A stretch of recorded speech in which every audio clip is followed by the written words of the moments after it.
alone. They don't represent any police department, agency, sponsor, or employer. Two Cops, One Donut isn't responsible for anything said by guests or for any videos, clips, or content shown during the live stream. This show is intended for adult audiences only. We cover real incidents, we show graphic and sometimes disturbing footage, and we don't shy away from strong language or adult conversations. There may or may not also be alcohol involved. Viewer discretion is strongly advised. Everything you hear or see on the show is for entertainment and educational purposes. It is not legal advice, and it's not tactical instruction, and it shouldn't be used for such. By continuing to watch, you're telling us that you understand, you accept all of this. All right, now let's get into it.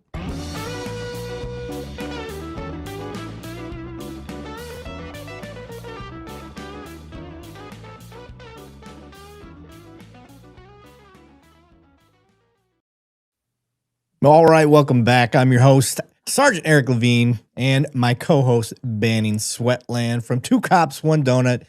And our special guest today is from the one and only Blackwater, which is kind of a cool thing we're going to talk about today. Morgan, is it Lerette or is it Lerette? It's Lerette, yeah. It's French-Canadian. Don't tell anybody. Oh, me too. Lavigne, French-Canadian. Hey, we're brothers. I can't tell you what I am. I'm just a weirdo. Banning is he's got a Texas porn name, so that's what we like to. Yeah, I mean Banning. It works. I mean him. I seems like this gets brought up a lot on the show, but we have Banning Sweatland. We've had on. We've had Houston Gas, another guy from Texas. I feel like we're missing one more Banning. Very intriguing names, but yeah. Jared Frenchlick from Indiana. That's gotta be it. Oh shit. Wilson Fart House. I think we had that guy on too. Anyway, glad to have you on. You reached out. I think we crossed streams somewhere on a Air Force. No, not an Air Force post. It was some kid holding up a military guy's holding up a sign. Yeah. He says, quit saying that you almost joined Special Forces. And no, quit saying you supported Special Forces. Is that what it was? Okay. Yeah. So this is what I tell people is that if you talk to somebody and they say I supported Special Forces, they're automatically a turd. Because anybody can say that they supported Special Forces. When I was in the Army as an intel officer, I supported Special Forces, which meant they went out and kicked in doors. They brought us intelligence, and then we would give them intelligence back to go find the next door to kick in. So I'm like, oh, I totally supported those Special Forces guys. Love it. Yeah. Well, my favorite line is to tell everybody that I am SF, and anybody that knows me and my sense of humor, they can see through the bullshit immediately. But SF, for those wondering, is Special Forces. That's typically what that lingo means. Well, I just happen to fall in a career field in the Air Force that's called Security Forces.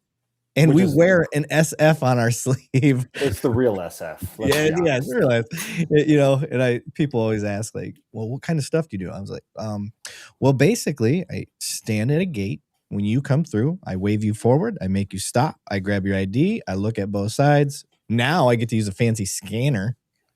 Before I just had to be like, yeah, it looks legit. And then say, thank you, sir. And if you were an officer, I salute you. And you just tell me to F off while you drive past. And you weren't in back in the day when it was just a sticker, were you? Like it used to just be before 9/11. If you had a blue sticker, you saluted while you waved them in. If you had a yellow orange sticker, you were an NCO, and if you had a red sticker, you were enlisted. So it used to just be like, look at the sticker and go. Yeah. And now after September 11th, you had to really look at that ID. I was going to say, they did have they had the color code on there. It was a line. They changed it to like if you looked at your photo, right under the photo would be like a line that was colored of some sort. Yeah, I guarded nukes for the most part when I first started. But yeah, I'm young. I'm probably the youngest one on this panel tonight. I'm 43. I'm 45. I'm sorry. Banning 62. Yeah, 37-ish. Yeah, 37, I think. I'm stopping counting. What's funny is I know we kind of joke that we're trying to think of our age, but I really have to think about it anymore. I just think about my wife's because she's 10 years younger. Yes.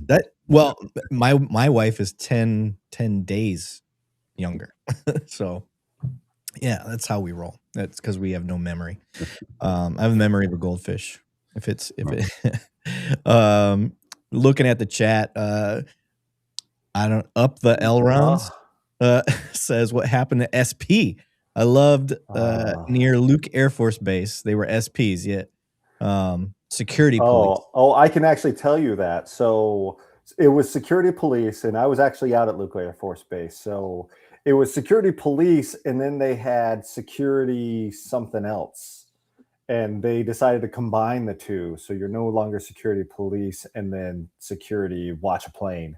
So they combined it to be security forces. Now, what they didn't tell me is when I joined up in 1999, they did not say, you're not going to do a lot of cop work. You are going to do a lot of airplane watching. They really pushed the you're going to be a cop thing. Yes. Aspect. And then they were like, hey, there's a plane over there. Make sure nobody runs at it. From hundreds of yards away. This is not what I thought, because they had God, I can't remember what the other one was, what they combined it with, but it was essentially like the security, the infantry type stuff that they did. Yeah, you had security and you had police. That was the split, and then they combined the two, and now, oh my God, I'm telling you, like the law enforcement side of it is it's just gone. Like that's one of the reasons I joined. I was like, I want to be a cop. Too young to be a cop. Let me join up, and I can learn how to start being a cop. And then, really, what I learned was how to guard prairie dogs out in Montana. So I laugh, and so I'll tell you a little bit of my background. Morgan and Banning was a Marine, so he was real military. And then I joined in 06.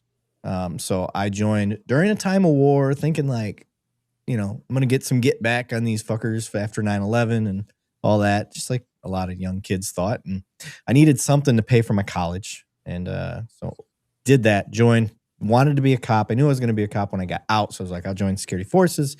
Air Force had the reputation for having the best cop unit out of all the branches. So that's what I did. All geared up to go do some fun shit. And I just stayed in Montana for 4 years, active duty. And I just got the shit sandwich of being stuck at a nuke base. And when you get a nuke base, you only go to nuke bases. You're kind of just blacklisted. You get your security clearance, and that's all you got to do. So my 4 years of active duty, I just stayed in Montana at what was it? Malmstrom was the name. I thought I was going to Germany. When I first got my thing, I was like, Malmstrom, yes, go to Germany. My buddy's like, that's fucking Montana, idiot. I was like, oh, I'm dumb. So you're sitting there at Lackland Air Force Base being like, no way, I'm not trading with anybody, man. I got Germany. I know. Oh, so mad. I mean, I'm just glad like 3/4 of my guys did get stuck at Lackland. Like that's where I was like, I got to get out of here. So Banning, give them a little bit of your background, sir. 4 years in the Marine Corps. Directly after high school, got in 97. I got out just before the towers got hit. I was in Marine Corps Security Force Company, which is no longer, now it's part of, we didn't have any specialized, but now we have MARSOC and all that. Marine Corps Security Force Company was kind of, I guess, from what I'm gathering, was sucked up through it. Then right after that, as soon as I got out, honorable discharge, got right into law enforcement here in North Texas. Or I'm in San Antonio right now. I apologize for the backdrop. My wife didn't decide to come in and clean my office. This is the what is it, the Westin Hotel or whatever down here in San Antonio. Anyway, got into law. Westin, yes. It's the only one that had availability. So it's my story. I'm sticking to it. Yeah, they had the plus size rooms. Yes, law enforcement did everything under the sun. Got into canine really young into my career. Did that for about 9 years. Pretty much stayed patrol element throughout supervisory all the way up to administrative role. Did almost 22 years in law enforcement, and met Erik through a mutual friend. And he asked me to be a part of this. I love what Erik's doing. I support it 100%. And here we are, man. We get awesome guys like you on the show. So yeah. I'm a nobody, man. I'm just out here to echo all the goodness and bring some good things to people that don't understand law enforcement. We're trying to bridge that gap. That's why Erik created this, and that's what we're all about, brother. Hell yeah.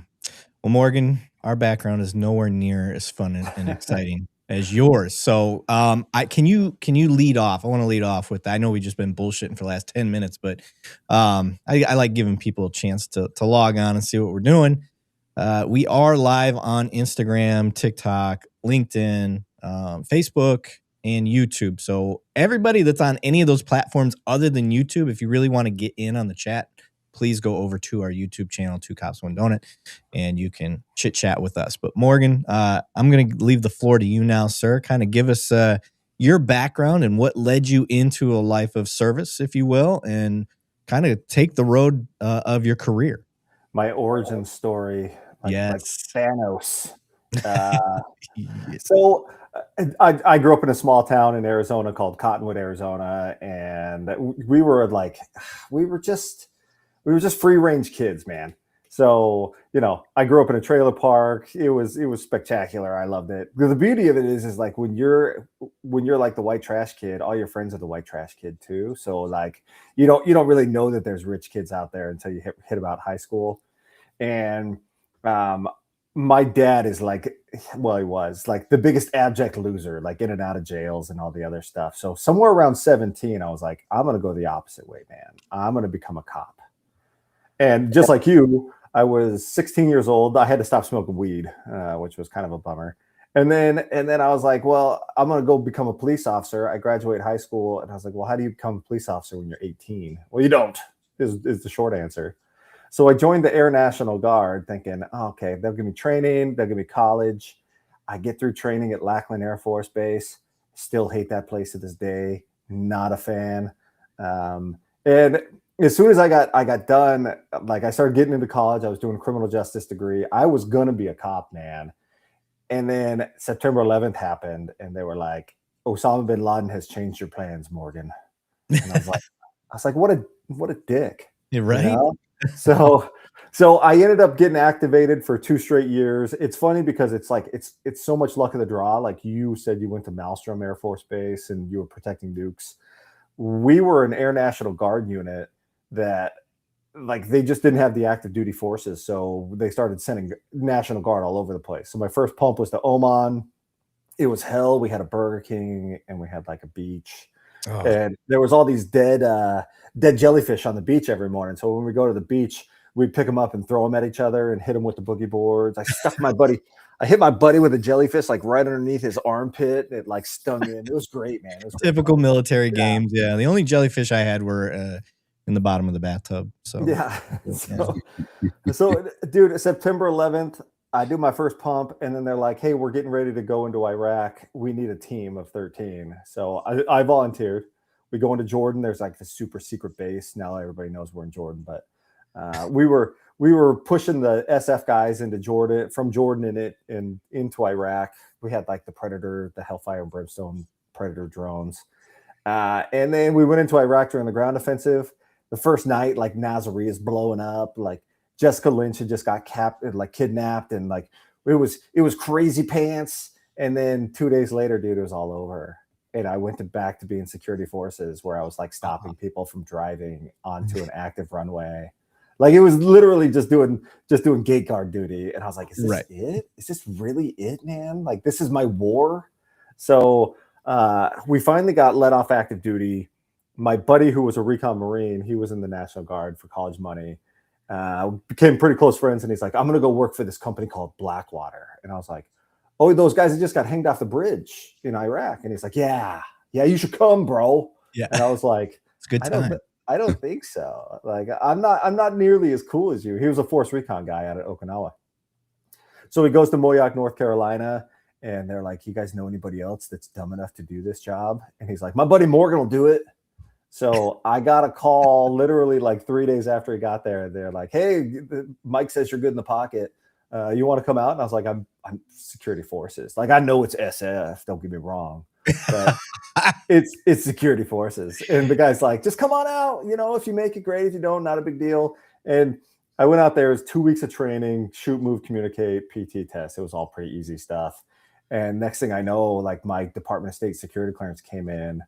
And they were like, go to Iraq. So it was like early July. Within, I don't know, 3.5 weeks, I was in Iraq working for Blackwater. And I was like, what in the flying hell am I doing here? This is spectacular. I love every bit of it. Bro, I got to have you come into some of our freaking guard mounts and just inspire the men.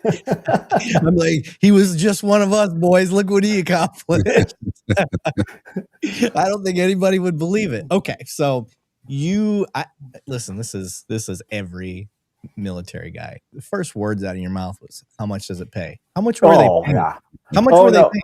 No, they said, do you want to work for Blackwater? And I said, no, not really. And he's like, what about for $500 a day and a 10% bonus at the end? And I was like, I do want to work for Blackwater. I didn't know I did, but now, yeah, after some reflection and some time. Yeah, so it's like, dude, it's like 15 grand a month back in 2004, and baby. I had just made E5, so like I was kind of rolling in it. Don't get me wrong. I don't want to brag, but every shipper knew my name.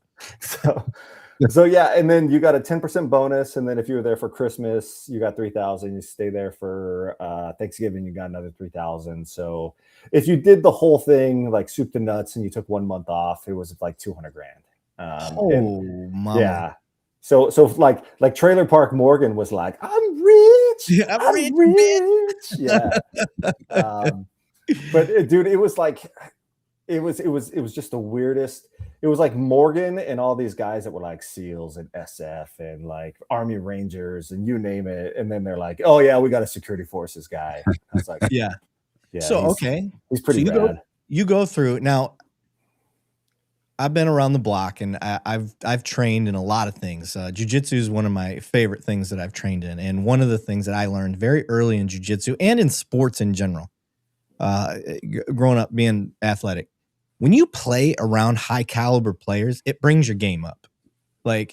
And so you jumping in as a security forces guy, which I love my security forces guys, don't get me wrong, but we are the base level of competency when it comes to anything tactical. Like you got some basic room clearing abilities, shoot and communicate, move and communicate, all that. Like it's very basic. It's like right there with an infantry guy, maybe. And I never did Army, so I can't even. Not quite. Yeah, I can't even. But we could smell his breath from where we're standing. There we go. Good enough. I could take that. So in that, you're there with the elite. If you've got some Navy SEAL guys there, some Delta Force or whatever the fuck they call themselves, Green Berets, you got all those guys there.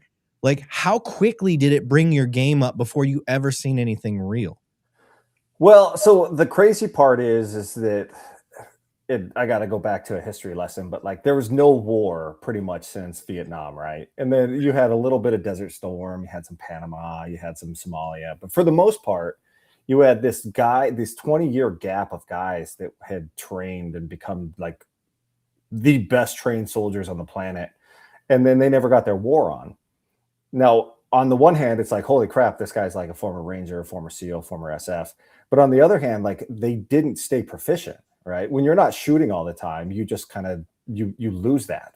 So we had a lot of guys in Moyock, North Carolina that just like, they were missing. We had one guy on the range and he kept missing at like 300 meters.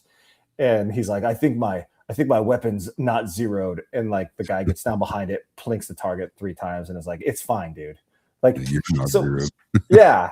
So there were some guys, but nobody had really gone to Iraq. We may have had a couple of guys that had gone to Afghanistan, but it was all these guys that had gotten out 3, 4, 5 years earlier that were like, this is my chance to go do war. Let's go get our war on. So I was actually probably more proficient with a weapon than those guys. Tactically, they were absolutely way more proficient than I was. But you're not going in and clearing buildings and doing all that other stuff. You're protecting a diplomat, and that's something that nobody knew how to do. So we all had to kind of be trained in that. Now, once I got on ground and I started hanging out, literally like the SEAL Team 6 guys, the CAD guys, like those guys, they definitely elevate you when you're on ground. But through training, like I felt like a fish out of water, but I probably didn't look like a fish out of water. It helps that I was like yoked out on steroids. Like that was at least you're honest with it. Yeah, I mean, you didn't have to piss test, so you'd be fine, right? Oh, you had to piss test, but they don't check for steroids. I was like, oh, okay, man. Yeah. I got you. I mean, completely different test panel. I think I want my soldiers to be juiced. Like, I think I need you on all the gear. Honestly, I mean, you want your guy is physically. I don't know about trend. You got to be careful with the trend, but well, I don't know. I've never used any of that shit, so I don't know. But like war fighting, like if you're gonna be in that, you need to be as fit as possible. Like this ain't a pro sport where, the playing field's got to be fair. I don't want it fair. I want every angle I could get. So I think that would be acceptable. So how much of what people think they know about Blackwater is actually true versus what Hollywood kind of showed? Dude, so a lot of it was really just combat Uber, right? So the mission, damn it, I have to go back in history again. So when we went into Iraq, we were like, we don't want to be occupiers, right? That's all George W. Bush would say. Oh, we're not there to occupy. We're not there to occupy. So we created this interim government, and then we gave that back to the Iraqis and said, now it's your country. We're here if you want us to be, but we'll leave, which is horse crap. They still have a lot of oil. And they were like, you guys need to learn how to actually run a country. Because all the Ba'ath Party guys, you hear about how the Ba'ath Party got disbanded and they got rid of the military. Well, they also got rid of everybody that had run any government organization. So everything from how do you get oil out of the ground to how do you sell it onto the international market, to picking up trash, to like the day-to-day keep electricity on, all those guys were fired, and they were all running to make IEDs and blow us up because they were pissed off. But they started bringing in diplomats, and they said, okay, now we're going to help you guys build. Well, the State Department has diplomatic security services, but none of those guys are combat. Like they're the guys that are going to hang out with Hillary Clinton when she's at the State Department and take her to China, right? Like they're not for security. They're to stand there just in case to eat a bullet. So they hired Blackwater and said, can you protect these guys? And we're like, yeah, we can do whatever, man. It doesn't matter. We know how to do that. So we had everybody from like the FAA was sending people over to teach them how to land planes, like setting up Excel spreadsheets. We went to the stock market that they created, and it was like chalk on a chalkboard. Like it looked like an old horse race from the 1930s. Oh shit! Like they're like, oh, Seabiscuit is selling for $3.22 right now. Move the abacus. Yeah. So it was like everything. It was absolutely everything. And our job was, hey, this guy wants to go from here to here, and he's going to teach them how to, I don't know, do something, and then bring him back. So it was literally just combat Uber. Just get the guy in, get him there as fast as you can, as safe as you can, and get him home. Now, the downside of that, not for me, but the downside of that is we didn't have like the UCMJ. We didn't have like the chain of command. We didn't have the rules and the regulations and the laws and all the other stuff. So how are you going to get that person from point A to point B or B? You're going to do it violently. And that's what we did. It was like, oh, you're in our way, I'm going to smash you. Oh, you're coming too close, I'm going to shoot you. Like there was no like evaluation or like evolution of force. It wasn't like, okay, now ask him to stop nice. It was like, got close, shoot his car. So you made your own rules of engagement, all that. Yeah, if there was a rules of engagement briefing, I've slept through it. I don't know.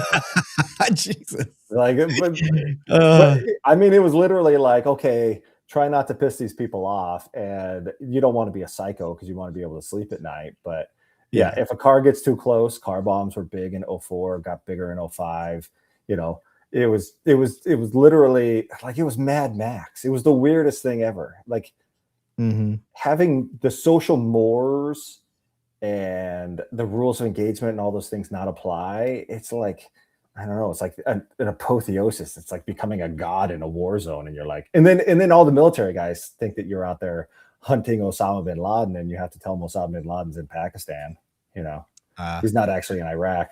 But yeah, it was like there was a lot of ego that went into going and working for Blackwater. It was pretty rad. I'm not gonna lie to you.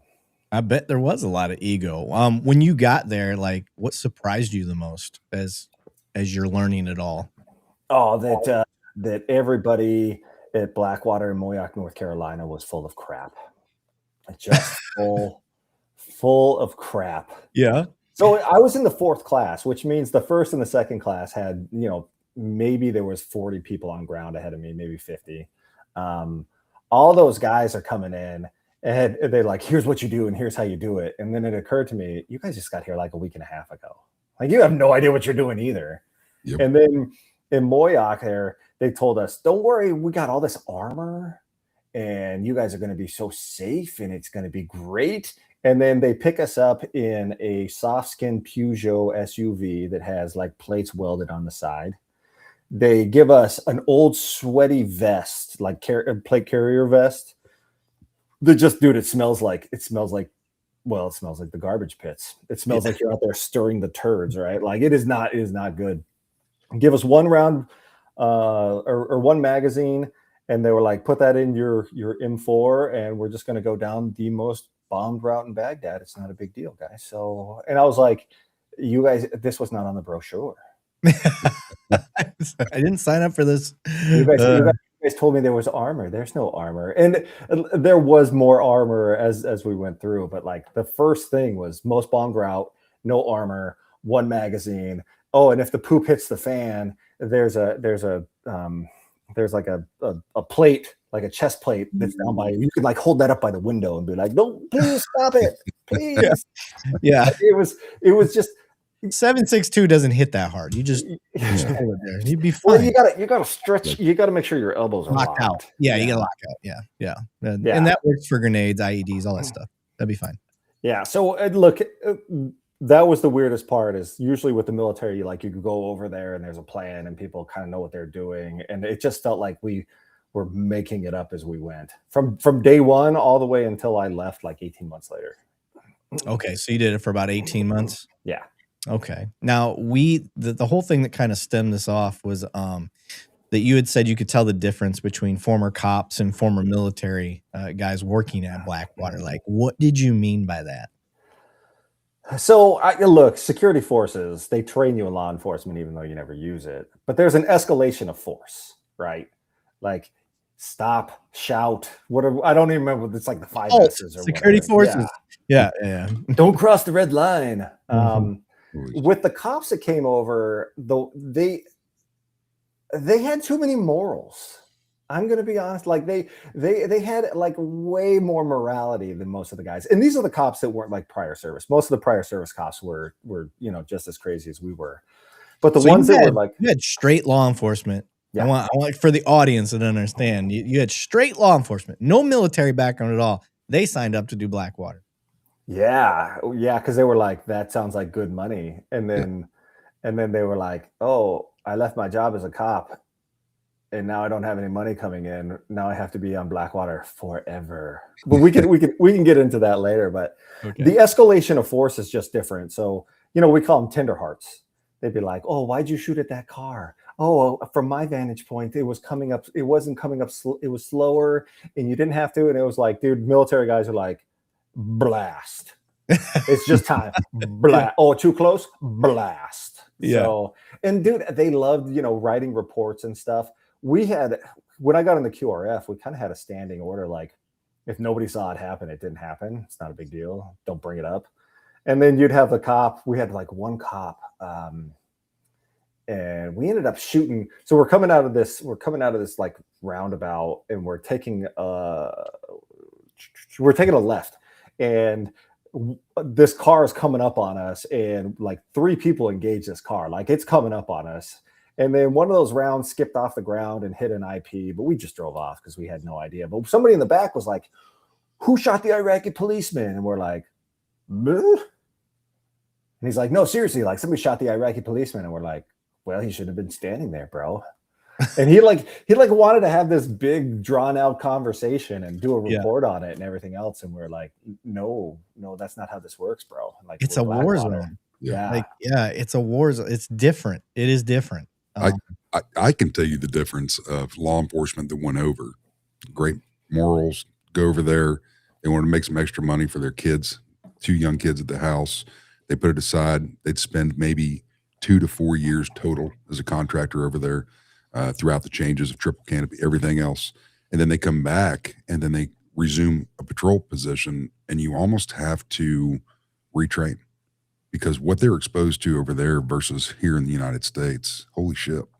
You know what I'm saying? And I know Morgan can expound on that big time, but coming back here, a lot of different rules, a lot of different heartstrings. You got to do everything the right way. And I knew guys before they went over, and then when they came back, completely different story, man. Yeah, we do we changed them as fast as we could. Don't get me wrong. I mean, you had to. It's survival. It makes sense. Like, I get it. And I could admit, if I were to go over there, I would have the same problem. It would be very hard and difficult for me to deal with that. But the military training in me understands that there's some natural, I don't know how to explain it, but there's some natural like rules that just everybody knows. You don't drive up too fast on a military convoy or anybody that looks like they're military. And if that's what you say, but you aren't an Iraqi. So well, that's what I'm saying. They would learn that over time. Like that's over the years of us being there. Eventually, most of them figured that out. Otherwise, the warning rounds, if you guys had time to even do that, if that didn't get it through your head, like I don't know what else to tell you. Well, so every day was like the Baghdad 500, man, because a lot of these guys just didn't drive under Saddam Hussein. And as this is just rumor, but what we were told is essentially like if you weren't a Ba'ath Party member, you didn't drive. So all these people pulled their old jalopies out and they started driving around the roads. And there's no laws. Like if you've driven in Europe, it's like that. If my bumper's in front of your bumper, I'm allowed to get in front of you type driving stuff. And these guys, like, for some reason you could honk, you could yell, you could throw stuff at them, and you'd be like pointing at them like you need to stop, and they'd be like like yes you. And then on the back of our convoy it would be like stay back 500 meters or we'll use lethal force or we will kill you. And these guys are like, yeah, he's talking to somebody else. It's really not that big of a deal. It can't be me. So like and we try to do the right thing, right? Like we would grab rocks, we grab water bottles and stuff. And there's videos on YouTube where like people would throw water bottles at a car to try to get them out of the way. Because if you're behind them with a siren on and honking with like literally an air horn, they won't move. They just sit there in front of you. And then when you hit their car, they're like, why would you do that? And it's like, bro, there's not rules of the road here, but there's rules of being around us. And by God, get the hell out of our way. So it started off with like rocks and then water bottles. And then, I mean, I don't know, we piss in the water bottles and throw those at people for a while. And then we got pin flares. And then a lot of pin flares got shot probably just because it was fun to watch reactions. But nothing will stop a car faster than taking like a 5.56 round into your tire or into your radiator. And that would stop them almost every other time. The craziest part was they didn't care about rifle. So if I pointed my rifle at you, they'd be like, it's Tuesday. This feels normal. Right. You pull out a pistol, those guys react because pistols were used for executing people. So you bring out a pistol and they're like, holy crap. Symbology behind it. Yeah. But a 240 Bravo, they're sitting there like a fully automatic 240 Bravo in the back. And they're like, not a big deal. Yeah. If anybody catches that reference where I said symbology, I'll give you 10 extra points. So we like to throw some Easter eggs out there. Okay. So you get the cops out there. You obviously have to, you have to get them seasoned. We got to do quick evolution. Like, how long did that take typically? It's probably getting towards their second contract. They'd start turning into savages like us. How long is a contract typically? 6 months? Yeah. So you do your first 6 month pump. And then it depended on where you were. A lot of the police officers,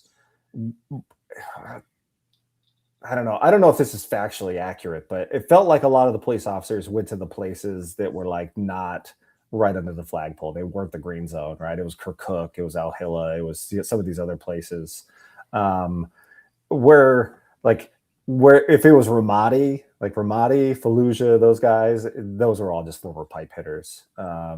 So you kind of, you don't get to choose who you're there with, but you could always kind of choose where they go. But yeah, after a few months, they'd start turning into savages. We had a couple of guys that were they were SWAT guys. One was a K9 guy. The other guy was a SWAT guy up in like Minneapolis. And I was like, oh, Minnesota, it's pretty up there. They're like, Minneapolis. And I was like, I don't know what that means. They're like, let me tell you some stories about Minneapolis SWAT. And I was like, all right, come on, you can get in the car. You're fine. I could not imagine. Now, as far as police tactics and training, how would that compare to like a security forces guy? Because I've been around some cops that are fucking squared away. SWAT guys, especially. Like one of my SWAT guys, you and I talked offline about. His name was Dennis Elise. For anybody that he was a legend on our department, and if anybody wants to see anything about Dennis, he pitted a car with a Bearcat against orders, which was epic. So that's why he's got somebody. He did Blackwater. And we thought after he did the pit thing and he went through his investigation, that's where he was going to go back to something like that. But he didn't. He ended up finding something here in the States. But yeah, I'm just curious, how did they do with the training compared to other military branches? I mean, the training wasn't that difficult. What you did notice, and this wasn't just cops, a lot of the people that went to Moyoc, they were in that window where they didn't get to use all their cool training and stuff. So when we started walking the diamond, right? So you start like this, and then your principal's in the middle. That looks a little dirty.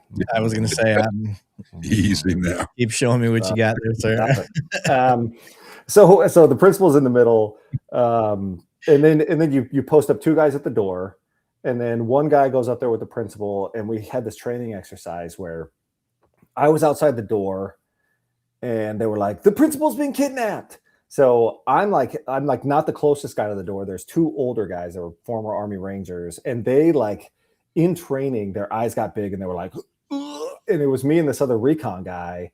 And we just like storm through the door. We go up there, we kind of pie off. They have like a gun to the principal's head. So we pie it off. And then one of them engages me, shoots me right in the hand, which if you've had a lipstick round in the hand, like it hurts. It just the knuckles, the ass, and the neck. I hate it all. Yeah. So he drills me, and then we open fire on him, and then everybody's like, "Oh, that was really good. Oh, that was great." And then they're like, "What happened to the two guys that were closest to the door?" And we're looking over at these two old guys, like, "Yeah, you guys are cowards. This is training. This is Moyoc, North Carolina. What the hell, man?" We're not even in shit yet. Yeah, so I think there's a lot of trepidation when people when you realize like you're gonna have to be the guy that just says yes and goes, and you have no idea. Like, dude, I couldn't have told you what that house looked like. It turns out that you run in, and then there's a staircase. At the top of the staircase, a small landing, and then there was like a couple of small rooms. So we ended up clearing the whole thing, but the guy I went with, he went to Iraq during the ground offensive. I was in Iraq during the ground offensive, and apparently we didn't have that much to live for in training, so we just went for it. And these two old guys are like, we didn't. So what we ended up doing is a lot of those guys ended up being drivers, like especially in the back vehicles, because you want your lead vehicle to be like confrontational, right? You got to clear traffic. After that, everybody can follow you. So the old guys. Go ahead and drive in the back, just follow the guy in the front. And then some of those guys was like, dude, I can't be out here in the red zone with you, man. And they'd end up putting them into like the operations, the head shed, where it was like, okay, you guys can be the ones that say, okay, I want you to go over here, and this is your route, and this is and we'd be like, hey, thanks. We'd take it, and then we'd just ignore it and go do whatever we wanted. God, how bad did that piss you off? They're getting paid the same. I mean, I was there for the adventure. So we went to Sulaymaniyah. We were protecting the guys that were collecting evidence against Saddam Hussein and Chemical Ali. Like if there ever was a mission where I was like, Blackwater did something good, it was this one, right? Yeah. So we would be going out to these mass graves. We'd be talking to these town elders. It would be on CNN within like 48 hours. And they'd be like, yeah, there's this new evidence that, he gassed all these Kurdish people, killed all the military aged males back in like 1997. So when we got up there, we were supposed to be there for 2 weeks. And next thing you know, we're like 8 weeks in. And I was like, dude, this is Gilligan's Island. Like, I can't do this. I can't live in a hotel and lose my mind. Like, I came here to do something. And we ended up having like a mini mutiny, and I would say like 10 of us ended up leaving, and they brought 10 people up, which I didn't realize. I thought we were just being like, okay, all my crap's in Baghdad. I want to be down in Baghdad. That's where like the running and gunning is. And we come back to, and we're like pariahs. They're like, you guys had a mutiny against your leadership. And I was like, the guy that was sleeping in his room? Like, oh, we going to sleep in his room. What do you mean? Like a mutiny? Like, this sucked. Trying to earn our money over here. But yeah, dude, like a lot of those guys were perfectly happy. The older guys, they were perfectly happy going to a place, making all the money that they could ever make. One guy had a sleep apnea machine. Oh my God. He'd be getting on a helicopter and he'd be like his roller case behind him with a sleep apnea machine. And I'd be like, CPAP. Like, how the hell are you dragging a CPAP around on like a 2-day flyaway mission, man? Especially back then when they were beastly. Oh yeah. Yeah. Dude, and I was like, what is that? And he's like, I die in my sleep. And I was like, well, it's probably not a bad thing. You suck. Right. Let nature take its course. Who stops breathing when they sleep? Oh, so those guys were great because you needed people that were going to go and do those like boring things. But like younger 23-year-old me, I was like, I didn't sign up for this. Like the money's great, but this sucks. I'm gonna go home and become a cop. Fuck yeah. Not so really. So you're doing protective services over there. You're building the squads and teams, right? So if you were to build, what was that, Banning? Asset protection. Yeah. So let's say you're building what you would consider the perfect squad. How many in that squad? And then what would they consist of? Would any of them be law enforcement? Yeah, you know what, dude? The law enforcement guys, some of them were like spectacular drivers, and they were spectacular, like understanding the roads, and like I'm like a savant when it comes to roads. If I've seen it once, like I'll know how to get there. But a lot of these guys, I realized later, they were just happy looking out the window, being like, "Oh, there's a hummingbird. Did you see that? It was pretty." Like they had no idea where we were going. We would just show up and park, and they'd be like, "Oh, we're here." Yeah, they don't know where north, south, east, west is at. Yeah, so dude, like those are the window licker guys. They're great. Don't get me wrong. They'll open the door, they'll shoot a gun, but they have no sense of direction. So the cops were good there. The Navy SEALs always thought that they kind of knew everything more than anybody else, which look that's their reputation. The SF guys were like tactically sound, but like fat. I'm just gonna be honest with you. Like a lot of them were just fat dudes. Really? But they would argue back to you about like, oh well, if like they were argumentative. The best ones over there were like your recon Marines, because you could literally be like, I want you to do this, and they'll do it, and then be like, now go stand over at that door for the next 4 hours, and they'll do it. Like they're like lethal, but at the same time, they just dude, they'll just do whatever is asked of them. Your bargain basement infantry guys were also pretty good because they didn't have any ego that came with them. They were like, hey, this is all right, whatever, man. You want me to stand here and look at this? I'll do that. I would say you got to have the guy that's got the brain. And we didn't have a lot of officers, but I think if you could get some young junior military officers to be like running a team, and then you get like 2 or 3 SF guys, a couple of Navy SEALs, a couple of Rangers, and like 4 recon guys, and then 1 just fucking psycho, dude. You got to have your 1 psycho. You just do. I hate to say it, but like, dude, even on the QRF, the like guy that's wearing a necklace of ears. Yeah. And he's going through divorce at the same time. So he's he's there to pay child support, dude. Like that's his whole gig. And dude, like even on the QRF, we had one guy, like we got a lot of trigger time, but we had one guy that we were just like, oh bro, like I just saw that car fly off the elevated highway, Dukes of Hazzard style. What happened? He's like, they were driving up on us pretty quick, so I just unloaded 100 rounds of 240 Bravo into them. Jeez. It was a short burst. Yeah, he's like, just a quick, get the machine guns talking. Like, I mean, there were some. I would say for as many psychos that we had, there was as many pacifists, right? The guys that were just like, we had one guy just before I got there. I think he was a former Ranger, older dude. they started taking indirect fire at one of the embassies that they went to, and he was in the car, and everybody's like, we don't have any cover to go to, at least get in the armored Suburban. And the guy locked all the doors, and they're like pounding on the window.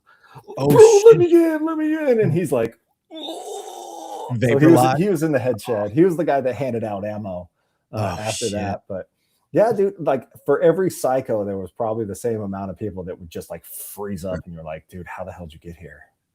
I got a question for you, Morgan.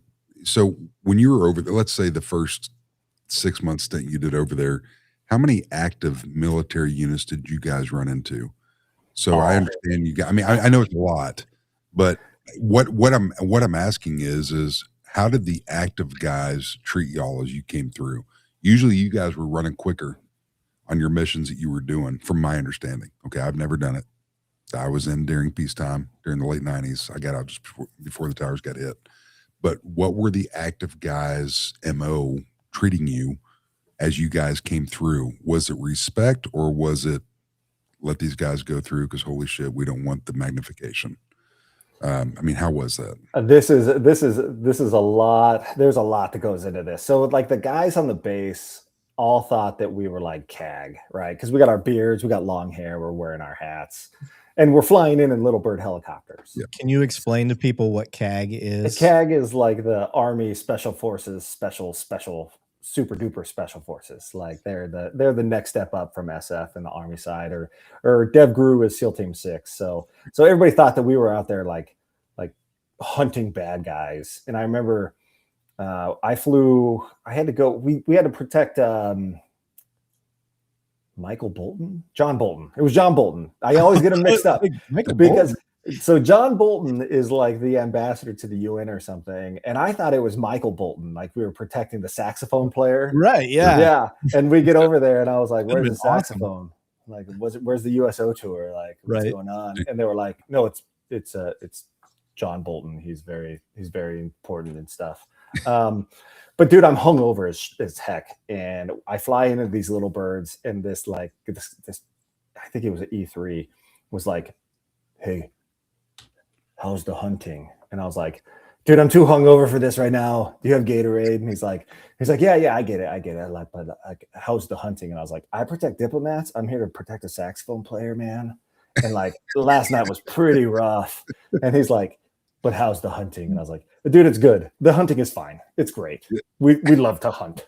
It's amazing." Yeah, there. Yeah. Weird enough. There's a story about both of them together. Yeah. One has a strong mustache, one does not. Yeah. Right? Yeah. Like I was pretty sure it was the saxophone player, but so those guys were like it was like this weird know hero he's an operator in his off time. Yeah. This is a song, Captain Morgan. I'm like, hell yeah. So those guys were good. The actual like infantry units, they hated us because we didn't coordinate with anybody. It was like, you get from point A to point B with this guy. I don't care where the army is. It doesn't matter to me. And look, dude, like I said, we did stuff violently. So if we went and ran a couple of cars off the road, or we shot a car, all those guys see is, hey, there was a Humvee, it was shooting at us, and they'd be pissed off at the army. So there is some credence in the military not liking private contractors because we made life harder for them. We just absolutely did. And then when you'd roll up on them, some of them were pretty cool. But I remember, dude, it was like probably my third run. We come out of the green zone and we take a left because you want to miss Haifa Street. Haifa Street's where all the Iranian IRGC guys were. They were building EFPs, and we're like, we just let them have that street, okay? And I was like, oh, that's going to work out good for us. Yeah. Still, 23 years later, it was working out great. So I took a left, and then you got to take a right so that we could start going north. And there's kid in the back of a Humvee with a 240 Bravo, and he's standing up in it. And the 240 Bravo is just like on a little pole. And I was like, I'm driving the vehicle. We got the VS-17 panel. You know that we're Americans. I am white, dude. I'm like the whitest guy ever. And I'm like, we'll go around you. And he's like, which means stop. If you've ever been in the Middle East, this means stop. It also, it's how Italian women tell you about stuff.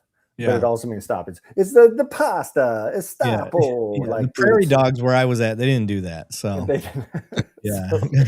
So the guy tells me to stop. I start trying to squeeze around him. He takes a 240 Bravo and goes, points it right at me. And I was like, that armor's not going to stop that 240 Bravo. So I think we'll just wait it out for you guys. Universal language. Yeah. And then, dude, the military brass hated our guts because we just made fun of them all the time.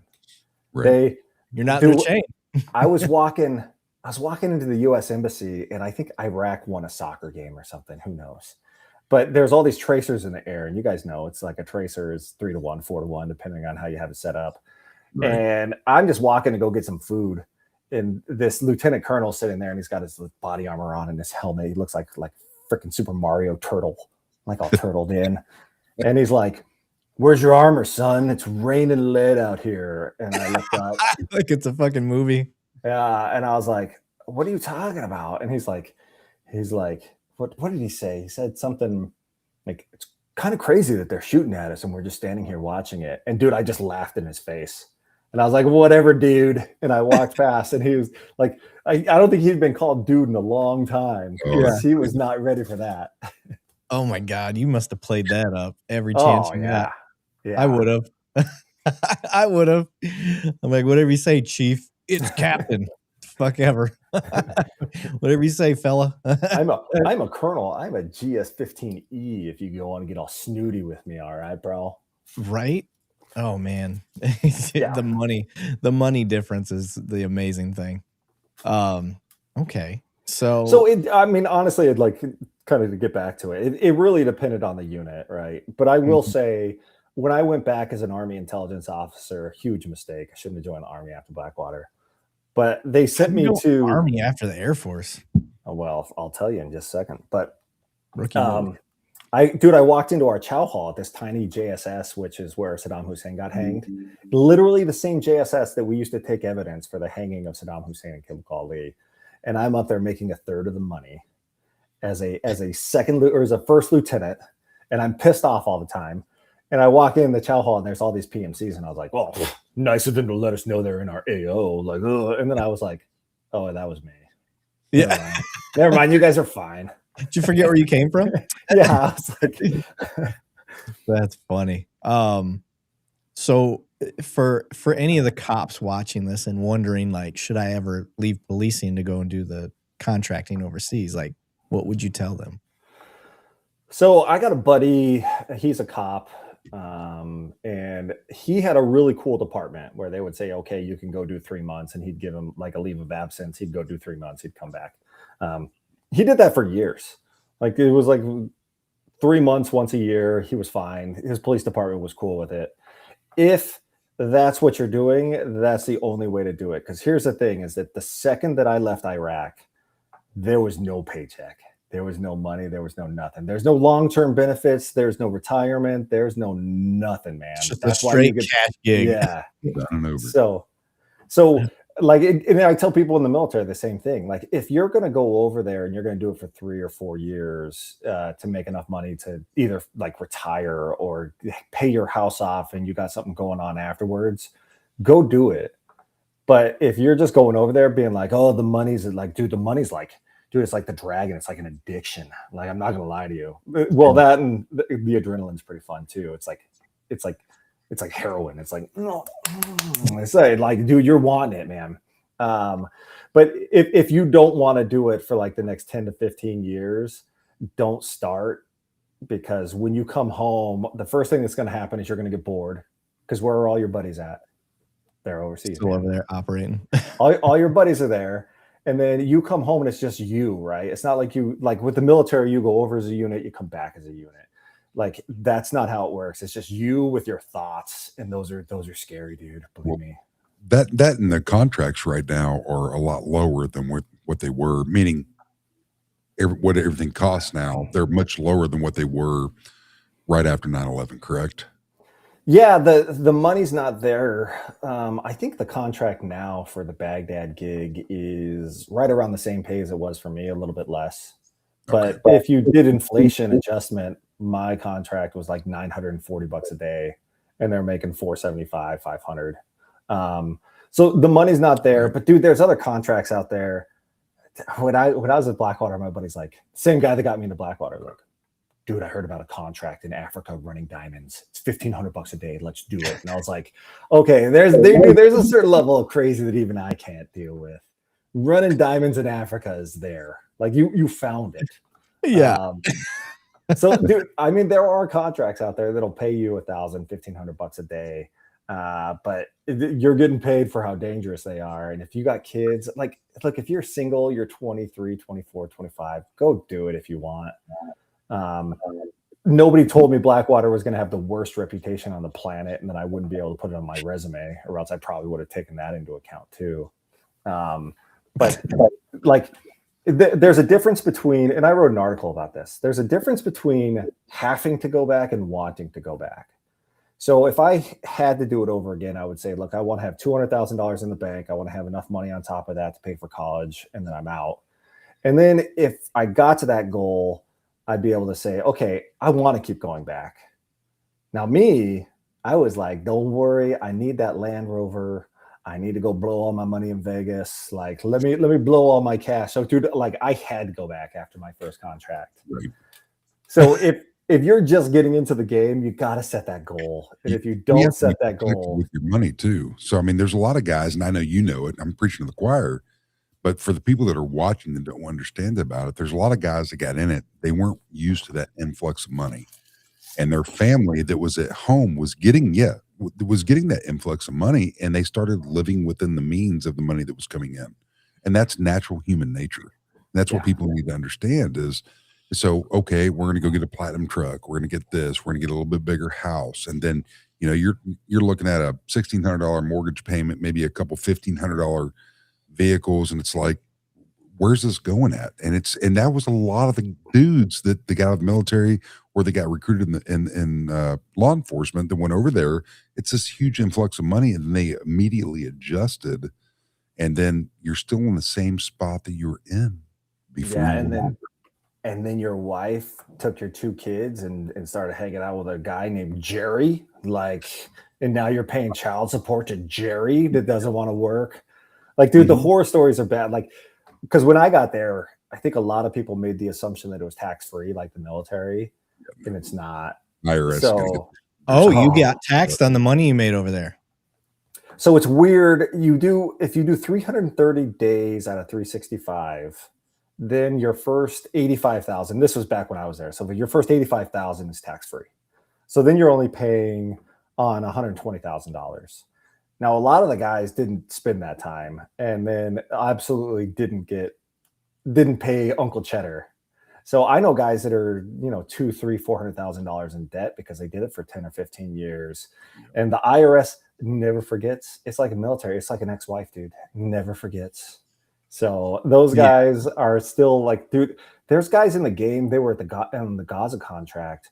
They were in the game when I was in 04, 05, and it's 21 years later, and they're like, yeah, I don't have anything going on. So, and I owe my ex-wife $70,000 million. Dude, it's crazy. But here's what I say. The people that decided to work for Blackwater back when I worked for them, it's not like we made the best life decisions before we got to Blackwater. And we sure as hell weren't making them after we got there. Like, let's be honest. Nobody's like, oh, I saw those guys get hanged off the bridge. That's a pretty cool job. We should try that. We should go over there. Yeah. And I think it was about, and regardless of the percentage, I say 80% of the dudes that went in there before the name change, obviously before the triple canopy, all the different name changes on there, they did that. I mean, they weren't used to that influx of money, and they live their life. I mean, they're go over there risking their life, asset protection, moving specialized people from one side of the country to the other, and you're doing this and that, man, and you're getting all this money influx in, and back home it's being spent. Yeah, it is. I mean, it's unfortunate. I know so many dudes. I'm connected to so many people on LinkedIn that are like, I did this, this, and this. 1 year I made $275,000 because I stayed over there. I did this. I did these other contracts. I was like, what do you got to show for it? They're like, I got a couple M16s in there, and I'm like, it's like it's like, holy shit, man, come on. I mean, I got a Harley. Yeah, right. Yeah, or Harley. I mean, it is what it is. I mean, you're not used to that. You were never prepared. And I think, hindsight, looking back at that, if we could have done some financial preparing during that training, and evaluation stage to see if you're going to be sent over. I think we could have done that, man, just to help our guys and gals that were going over there and doing this. I mean, shit. Look at look at a fucking E1 today. They get done with boot camp and they get to their base, and the first thing they do is like, I'm gonna go get me a brand new Charger. I'm gonna go get me a brand new. And look at the APRs. Look at the APRs that these used new places are doing on them. I know some guys that are in right now, just E5, E6 that I connect with on LinkedIn, dude. They're at 17 to 20% on an APR note. Yeah. And look at what they're paying on that. I mean, it's just holy shit, dude. What are you doing? Did I do the same mistakes? I absolutely did. But now I'm trying to teach guys that are out there, hey, don't do this. Don't do what I did when I was a young guy in the Marine Corps. Yeah. I screwed it big time. You know, we blow through like, and I know cops, they're 21. They turn 21 during the academy. They literally still live at home with their parents. Like, that's the thing. They get done with the police academy and now they're making more money than they've ever made. Right. And same shit. I'm just like, what are you doing? Like, they show up and they've got, you know, a brand new motorcycle and a brand new car. And I'm like, what? Well, I live at home with mom. I don't have all that. And I'm like, dude, you got to start saving this money. Well, that's where the school systems, I don't even need to segue on this, but that's where the school systems, you know, the public school system is failing us. We have got to get more in the financial, holy shit, man. If you go this, and this, do this with your money. Don't live above your means. I would have loved to have something like that 18 to 21 years old. Do this and this and this. And my dad was trying to preach it to me, and I'm like, yeah, whatever. I'm going to go to the club. We're going to do this. We're going to do that. What do you have to show for it after 2 weeks? No, you're waiting 3 days before your payday, eating ramen noodles, waiting for that payday to kick in, and then boom, you're a king. And then it's gone. And it's like, and the cops and military and contractors are the fucking same. And if you say they're not, you're bullshitting. Yeah, Morgan doesn't know your first wife. Well, yeah. Well, I'm surprised he doesn't. I thought everybody did. He was like the poster boy for the Marine story. Well, let me just give this one real quick. Okay. So I was at Kings Bay Naval Sub Base, and I've got 3 or 4 guys that are listening right now that were probably out there for this speech. But our Master Gunnery Sergeant E9, okay, you can either do Sergeant Major or Master Guns. He was Master Guns. He's from Louisiana, great dude. I'm not going to say his name, but he brought me out there, and he's like, you know, at that time I think it was Lance Corporal Sweatland got married over the weekend, and we want to congratulate him. And there's 335 Marines out here right now, and all 335 would sleep with this woman on a weekend, but this is the dumb motherfucker that decided to marry her. And you know, it's mistakes. And I 100%, I eat that. I'm writing a couple books right now. I 100% own that, you know, and it's, she saw me, she swooped me up. She saw the little tiny bit of money that I was making. And I even did I was doing what's called Culligan Water Service on the weekends to even make more money, thinking that would make the relationship better. You know, I did full-time Marine Corps, and I was doing that on the side to even make more money. It was absolutely ridiculous. And we get into these suaves, if you will, of making money and spending money, and there's nothing to show for it. And I wish the financial stuff, even the little financial classes they have in the military and DOD and the contractor, I understand right now from what I'm telling from the guys that are just getting into it, there is some financial stuff that they're covering, but it's very little. We've got to take care of our money, man. That's true. And I mean, to Blackwater's credit, they did bring a financial advisor in, and I actually took advantage of it. And I had this guy as my financial advisor. We set up some IRAs. I didn't even know what that was. I was like, IRA, isn't that the Irish people? They Irish, yeah. Like, I don't know what that means. But you're accurate. Like a lot of those guys, even me, you get in there, you get that money, and it's like, okay, I risked my life for this. And there's like almost this desire, this need to want to go and spend it as fast as you can. And then you're like, oh, I can make it. Thankfully, like my second contract, I kind of unscrewed myself. But it got pretty lean for, you know, when I was finishing up college, it got pretty lean there when I hadn't had a paycheck in like 2.5 years. And I had like a, you know, National Guard GI Bill that was $780 a month. I was like, that doesn't pay my rent. Right. Right. Yeah. The ones, what was the nicknames that they gave the girls that wanted to marry a military guy. It was like a Triceratops, I think. No, it was the Dependopotamus. Yeah, Dependopotamus. That was another one. Or the Dependas. Here's how stupid Banning was. Okay. So I just turned 19, got through all my training in Quantico, went down, got stationed in Kings Bay, Georgia, and got married. I was her third husband, and she was 2 days older than me. If that wasn't a red flag, and then she's like, "Hey, come out, come with me down here to Jacksonville, Florida, because there's a boat coming in. I'm going to tell my next fiance that you're the one. It's not him." And I'm like, "Oh, baby, I feel special." We live, laugh, and learn on these things, man. And I look back at my younger self, and I'm like, "Holy shit, you are a friggin' retard." Because of and I'm talking about Marine Corps stuff. It's the Marine Corps way. And the Marine Corps at the time was not teaching any type of financial stuff at all. I mean, we got very low pay on the enlisted side, and that was on me. I decided to go enlisted. My father was on the O side, and he was in the Air Force. He did the right things in life. He was a flyboy, did amazing things. F4, F-16, A-7D.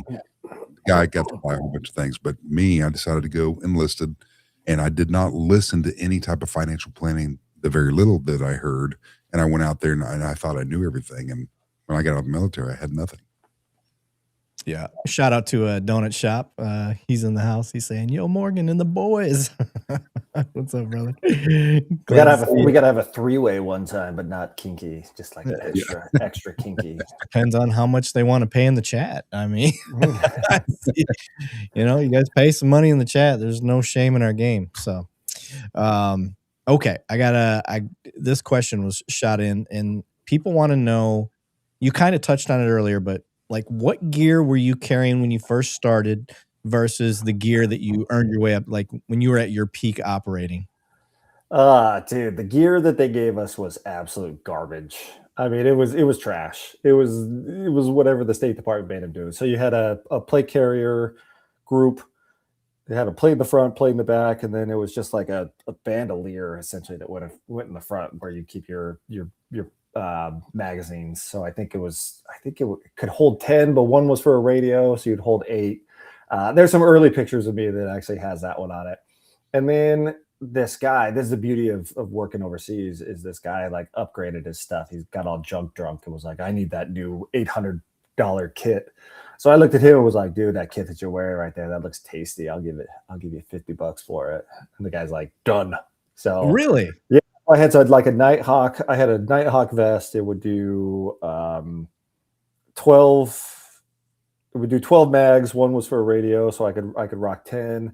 And then one of those pouches had to have Pop-Tarts in it for when you're hungover. Pop-Tarts are like, I don't know, a superfood, so you gotta have a little Pop-Tart pouch. But dude, the gear that they would give us, like it just wasn't functional depending on what you were in, right? Because when you're in a Suburban and you got all that kit on, and the Suburban's smaller, like it gets smaller and smaller the more armor you put on it. So I ended up just taking something off of like a 3-day assault pack with like a little bungee, and I sewed it onto my Nighthawk gear, and then I would hang my rifle down off of that for my right hand, and then it would made it really easy to transition right to left if I had to pull my 9mm. Safariland drop leg holster was like my gig, because when you're sitting there in a vehicle, having something on your hip just kind of sucks. Yeah, you jammed especially without that gear. Sitting on the side. Yeah. So it would allow me to like rotate it over to the top of my thigh, so when I was driving, and then when I would stand up, I could rotate it back. So, but it was pretty, like I'm a basic bitch, man. Ooh, I do have. Nope, don't show it. Don't show it. Yeah, okay. It's just a site. Okay.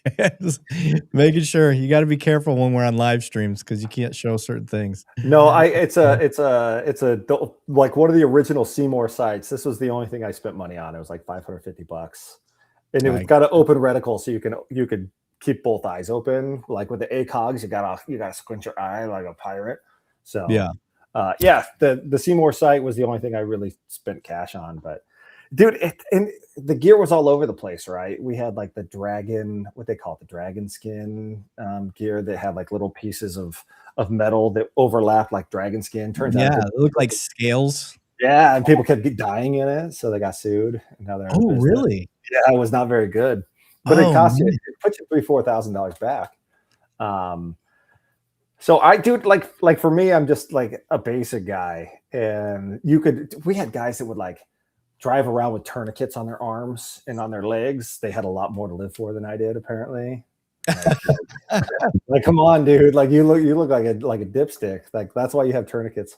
The other thing, everybody would have their blowout kit on their back right, so that like because your blowout kit's not for you. Your blowout kit's not for somebody else. It's for you. Right. So when you're laying there bleeding, like everybody needed to have their blowout kit in the exact same spot so that we could grab it. We knew where it was.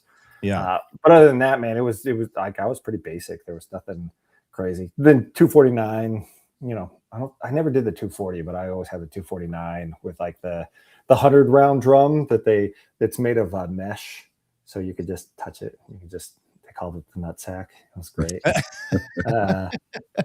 And you're talking about the saw, right? Yeah. Okay. And just so our listeners have no clue what we're talking about, it's a squad operated weapon. This is something that we got to touch and play with and deploy in the Marine Corps. It was a pretty fantastic weapon, man, as long as it was cleaned well. And so it's good stuff, man. I give a shout out to Harrison. Harrison just dropped 10 memberships to our peeps. Thank you very much, Harrison. Looks like the Living Dead got one. I think she was in here chatting, and I'm looking to see if there's any. I thought I saw another name. Show me Audit's got one.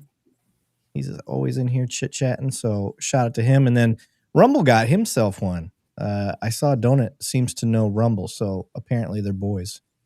So shout out to you guys. Appreciate it. Any of the money you guys donate to the page, it goes into the show. It doesn't go into me and Banning's pockets, I promise. We ain't at that level. So definitely not. Yeah, it's not. One day we'll be able to pay the mods that help us out of the kindness of their hearts. So 100%. Yeah, we'll get there eventually.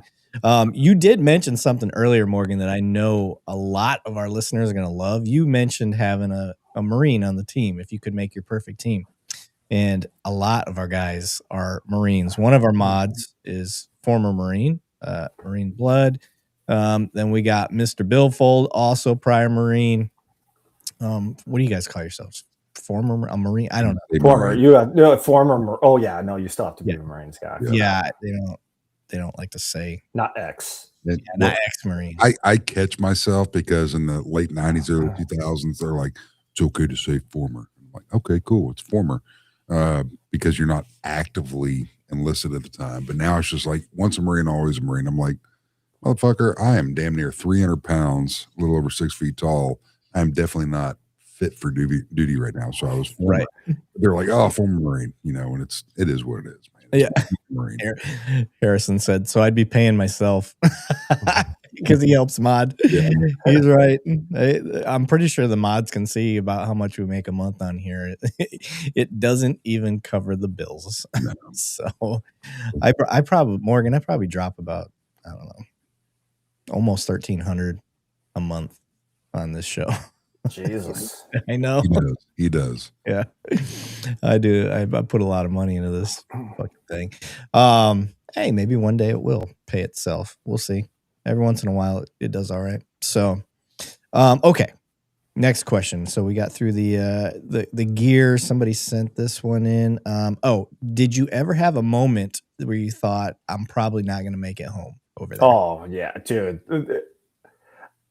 So I died in my mind probably more than I was ever in danger, to be honest with you. Like the flight into Baghdad, you come in from Jordan, we're in this little Casa Bird, which is it's a cargo jet. But if you've ever seen people that are like jumping out of planes and stuff, like a lot of those are Casas. And they take you up to elevation, and then they don't tell you anything, and they just start corkscrewing in, man, like as fast and as hard as possible. There's video of it that I gotta find somewhere, but I thought we were burning in. Like I thought we were dead. Like that's really? How fast and how violent they started corkscrewing in, and then they leveled off, and we got there, and I was like, oh yeah, no. Is it just to avoid anti-aircraft stuff?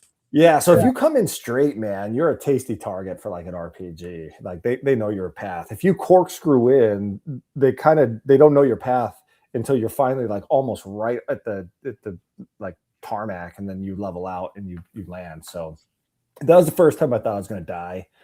I would say like a month later, we did this this flight up to Erbil. So I get on a Blackhawk. Never been on a Blackhawk before, right? I'm an Air Force guy, and That's not what I heard. we fly up. We fly up. Oh well, I do love it. So we start rising up over Baghdad, and it starts shooting flares. And I was like, "Oh, dude, we're getting targeted. We're gone, dude." I'm like, "Oh my god, we're." And then we just fly off, and I was like, "What the heck just happened there, man?" So it turns out that when you fly over the burn pit, which is like half of Baghdad, it causes the flares to think that they're being that you're being attacked, and it starts shooting flares. Is it the heat signature of it or something? I don't know if it's the heat or the smoke, but I talked to a pilot over there, and he's like, "Yeah, dude, every time we flew over that thing, we'd shoot out like $70,000 worth of flares. So your dollars at work." And then like we would get mortared every day. The first time that they got close, like a mortar hits, and we're sitting in our little tent. Like I think it was like day 2. We're sitting in our little tent, and one hits, and we're like, "Oh, okay, that wasn't too bad." The second one hits, and like everybody sits up in their bed and starts looking around. And all I'm thinking is, dude, you can't be the first one that runs out. You just can't. You can't be that guy.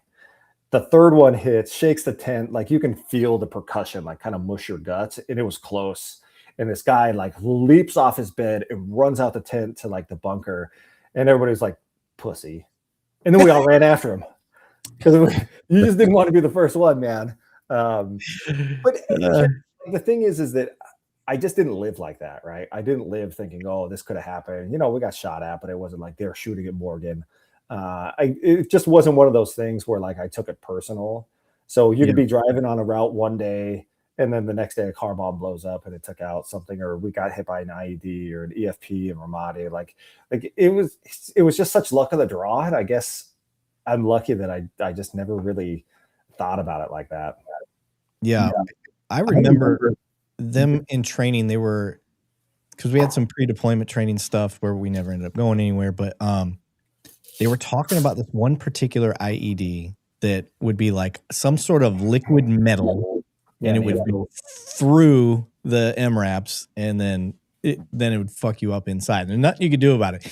And they talked about it all the time. And I was terrified of that particular way to go, because you're stuck in a coffin. So I'll explain it to the folks out there. So you put explosives in something like this. It could be this small. And what you do is on the front of it, you put copper.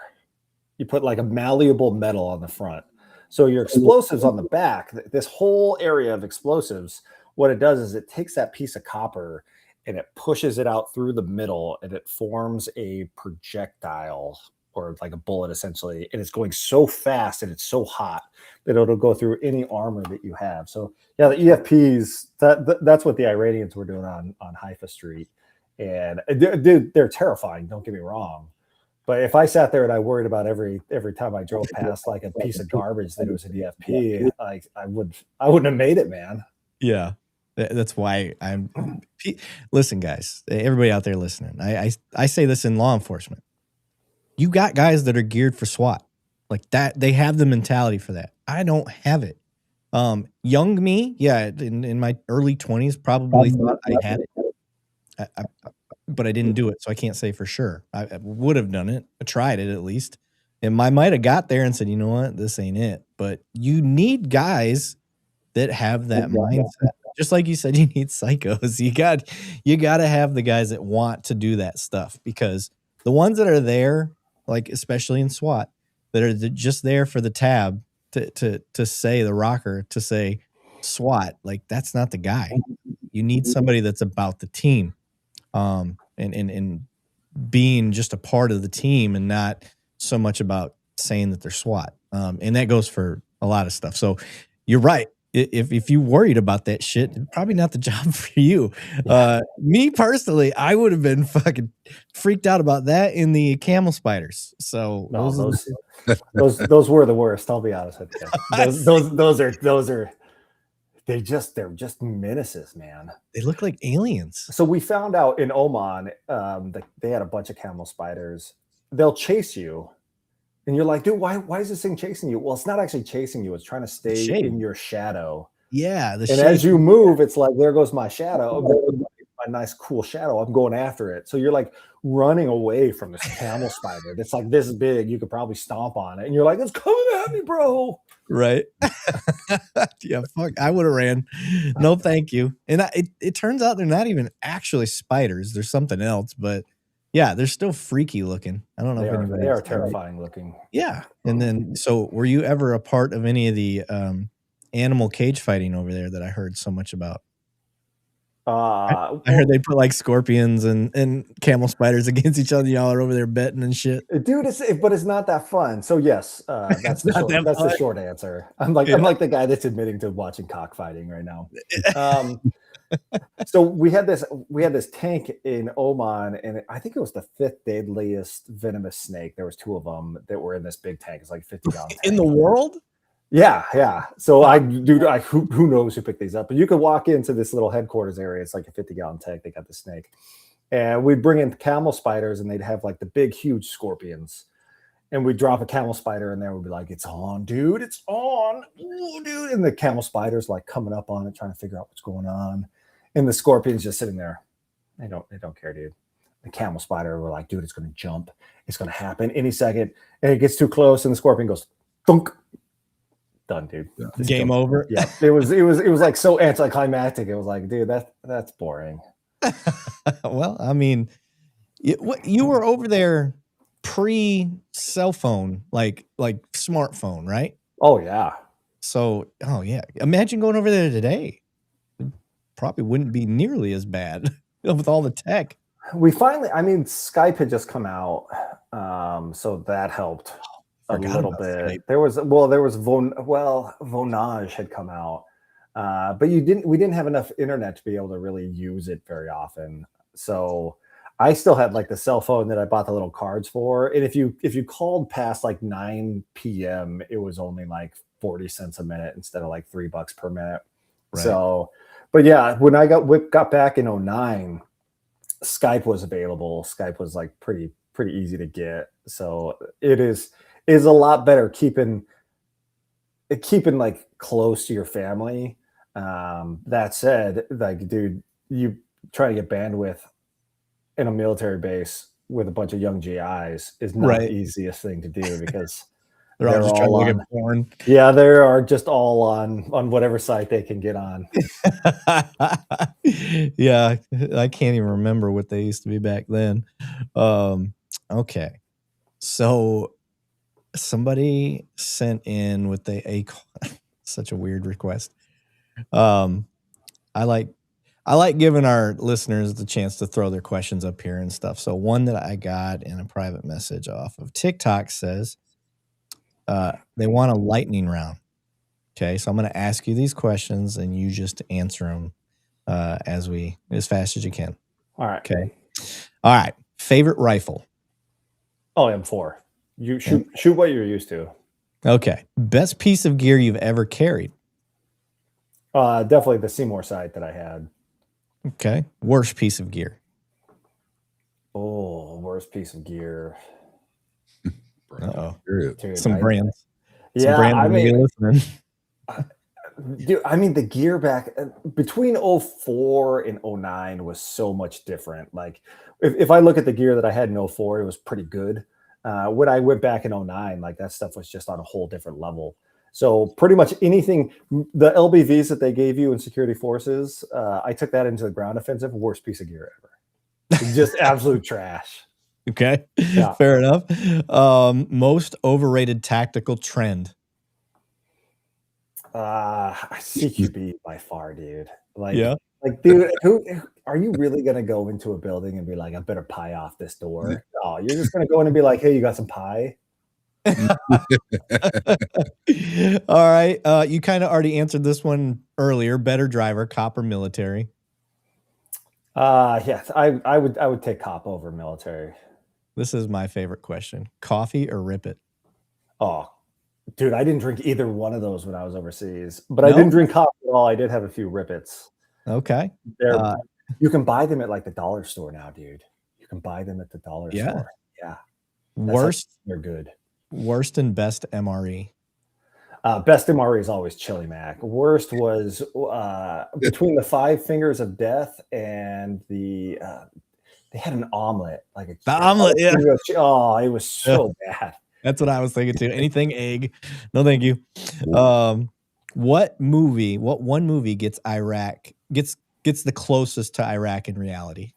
And I hate to say this, but the Hurt Locker got a hell of a lot closer than I thought it would.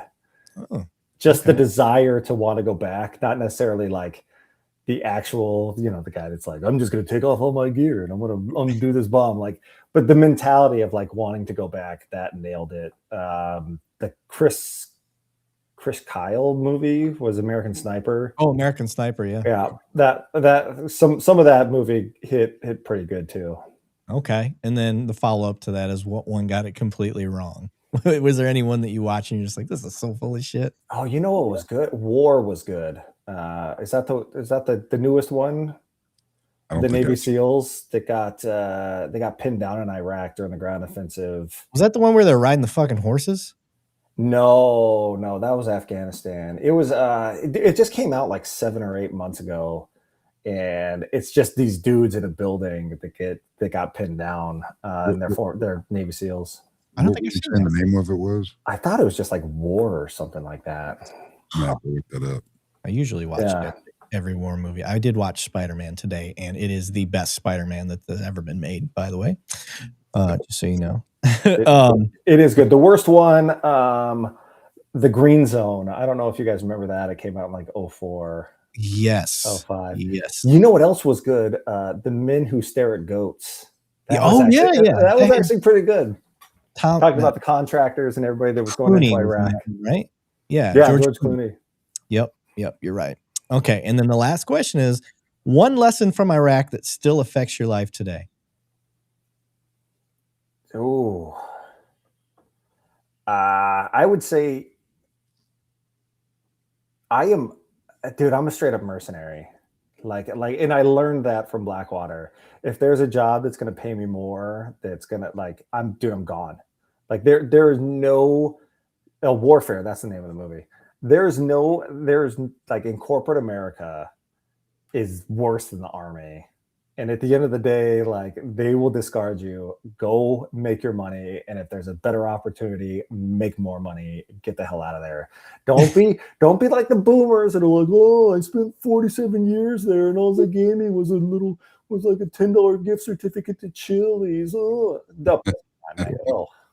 Yeah, Belford said, you should see the shit they're making security forces wear now. I've seen it. They keep trying to issue it to me. I'm like, no, I'm only here for 30 days. Keep it. I don't need it. My gear is way better anyway. Okay. And then this is a question I came up with while we've been talking, but if you were to take 10 patrol officers and 10, we'll just go with security forces or infantry. I don't want to go with like the specialized unit, but if you were to take 10 of each and bring them into Blackwater back in 2004, who adapts faster and why? So when you say patrol officer, what are you talking like city street patrol guy. Like let's take the elite. Let's go with the America's or what do they call themselves? The finest NYPD. Let's go with a city cop. Security forces. Versus 100%. Security forces? I would, yeah, just because you know how hard it is to train people up on like a 249 and a 240 Bravo and like at least security forces gets like some infantry tactics and training and some of those other things. And those came in a lot more handy than a lot of the police officer stuff. So I'm not talking crap. Like, dude, in NYPD, let's be honest here, those guys aren't like running gun. Now, if you said that like 5 people from New Orleans or like the Minneapolis guys. Like those guys were pretty easy to integrate. But dude, some of the guys come in and they're like, I was a cop in Cottonwood, Arizona, and I was like, oh, dude, you're not gonna make it. like big city cop is different than small town cop, man. Yeah. So Wade sent in a question. He said, Morgan, did you ever meet John McPhee? It was, I mean, if he was a Blackwater guy, I mean, are you sure that's not like the guy that did the antivirus stuff? Was he that weirdo? McAfee. So this is a question I get all the time. Everybody had a handle, right? Everybody's like, "Oh, what's your name?" And they're like, "I'm Goose Fart." And you're like, dude, which dude, I never understood because I hated like talking in code. These things are literally encrypted to the highest level. We don't have to worry about them getting our names. People are like, there's a bounty on Blackwater right now that's like $25,000. So if they get your name, they'll talk to your family. And I was like, who cares, dude? If they use your gamer tag. Yeah, well, dude, I was just like, I'm Morgan.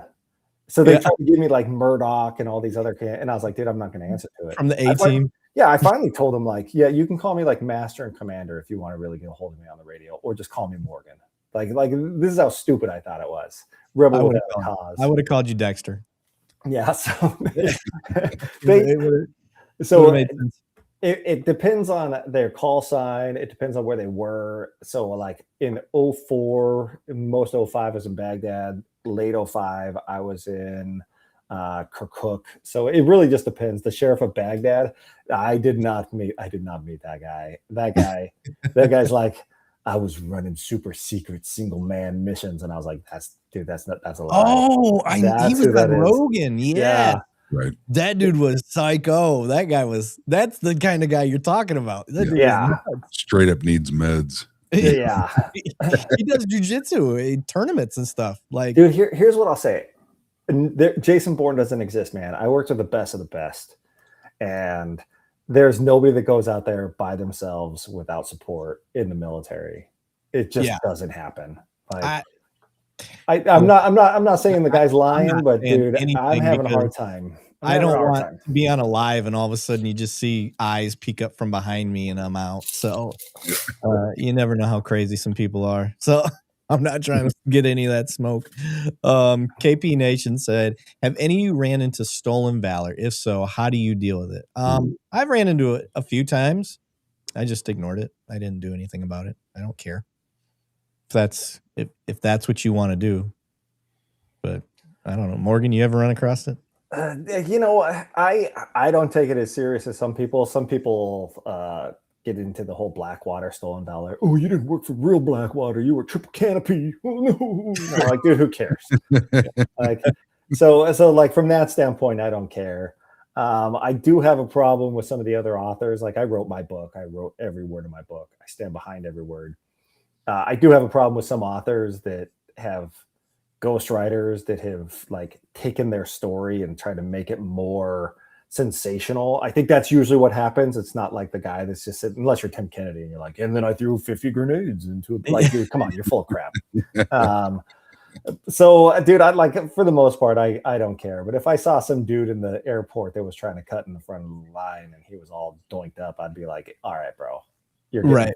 You're like, now you're affecting me, bro. Yeah. I guess. Yeah. If they were affecting me and I had some, but then again, the other part of it is I don't have the perspective of a guy who went overseas, saw my brothers get killed or injured or any of that. I was fucking, sitting in CONUS and I didn't get to do anything fun. Oh, dude, there's enough people out there that call out the stolen valor guys. You don't need another guy. Yeah, I feel like an imposter as it is. That's one of the, for me, because I signed up to do something. I feel like I didn't do anything. I don't mean I had to go over there and shoot and kill people, but I helped the mission somehow. I just felt like I didn't help anything. I was here and guarded prairie dogs. Nobody stole a nuke on my watch. You're welcome. Hey, there you go. People are commenting, KP Nation and Wade Lucero, Don Shipley. Don Shipley wouldn't be able to pick me out of a lineup, but I met that dude in Vegas many years ago. Great guy. This dude is out there on a warpath with his wife, calling out Navy SEALs, man, fake Navy SEAls. Oh, is that what he does? Yeah, Don Shipley, dude. If you haven't seen his channel, I mean, it's entertaining. I probably have. I just don't recognize them. Oh my god, dude! Which is funny. Channel is amazing. Dude, there's like 1,000 Navy SEAls out there, and I met all of them, all 8,000 of them, at a bar in San Diego in one weekend. Love it. Like, dude, there are so many people that want to claim that. Oh, dude, it's ridiculous. I mean, these dudes will go and get tattoos.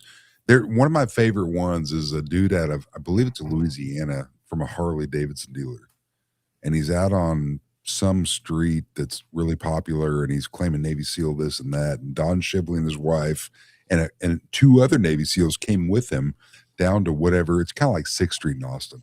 It's this big bar, and they go out, and this dude's wearing a biker vest, and he's got the trident, you know, what everybody knows that watches the movies. And Don Shipley's like, "What's your name and what BUD/S class did you go through?" And Don Shipley, just like any other Navy SEAL, legit guy, Eli Crane's a good friend of mine. He's a Navy SEAL, and he's a congressman out of Arizona now. And you have access to the BUD/S classes, and it's just simply the basic class that they go through, what number, who graduated from the class, who initiated the class. And, you know, it's obviously a lot lower number. And Don Shipley calls these people out because these people are getting free housing. They're getting discounts on whatever. They're getting hired at a job. It's disgusting. I mean, if you're, you know, and somebody that went through the Great Lakes and they do whatever through the Navy, and I'm not downgrading the Navy stuff, and then they don't make it or whatever, then they're coming out and they're claiming Navy SEAL.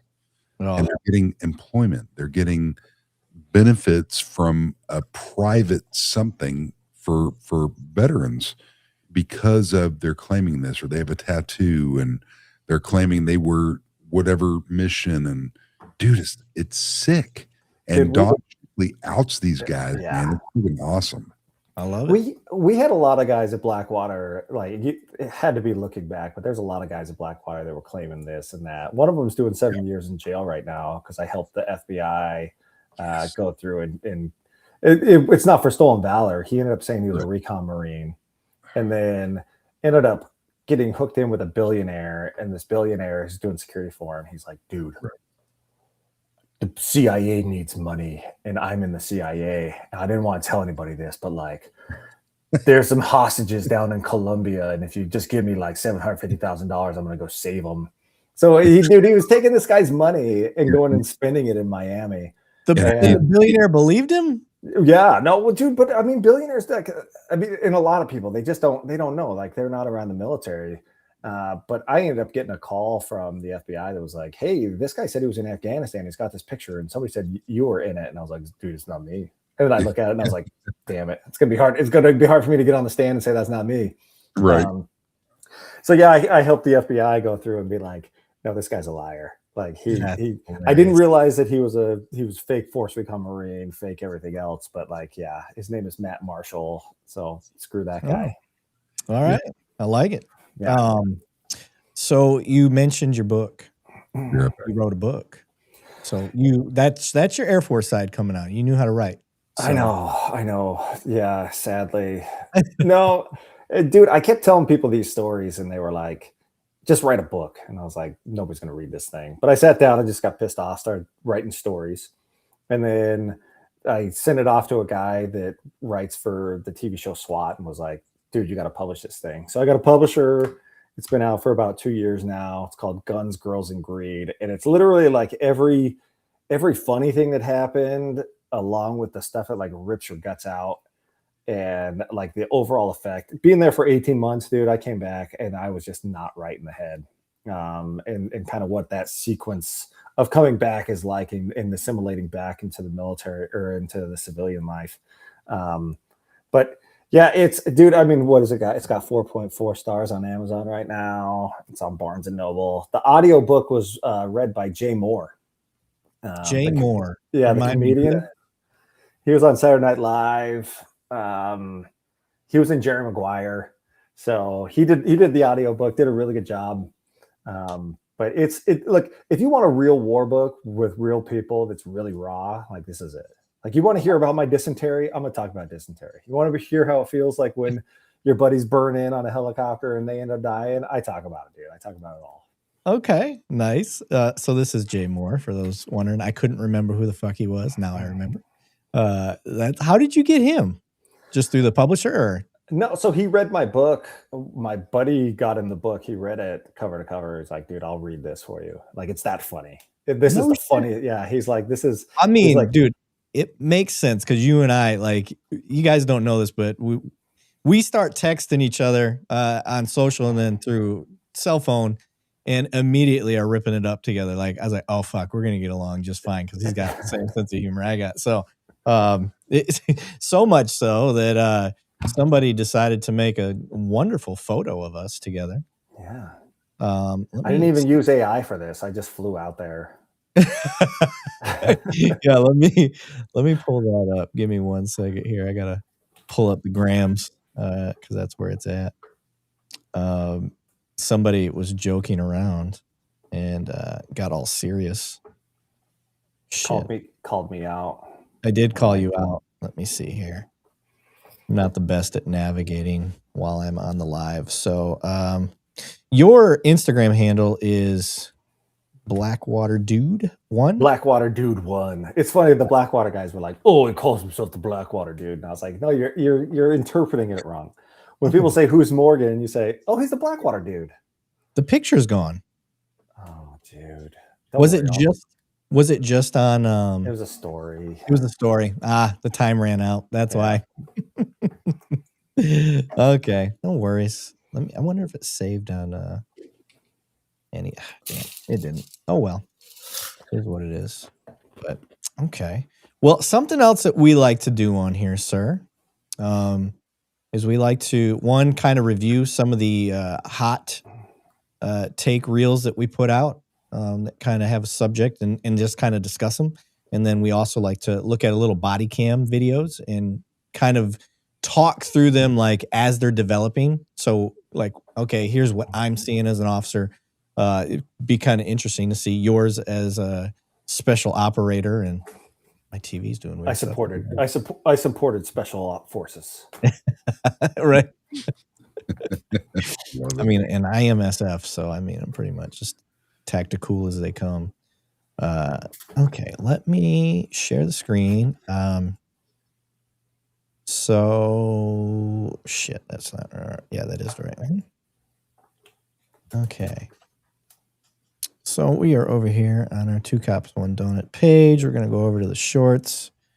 And I want to get the one that really pissed people off the most right away. So we're going to go with this one. Now, the background on this is they were doing a town hall meeting. City council was there, and people were voicing their opinions on them potentially putting a new data center in their town. I don't know what town it is, but I'm going to open this. Is it possible to park in the wrong direction in a parking spot? It didn't play the right one. All right, we're going to go to the individual one. 1 second. Somewhere. I hate when this stuff doesn't work the way it's supposed to. All right, this better fucking play it right this time. All right, y'all ready? Here we go. Here we go. Man gets removed from a city hall meeting for clapping. Table belongs to us. Thank you. All right, next. Ask them to leave. Can I? Chief, will you take the next person out that claps or anything, please? Thank you.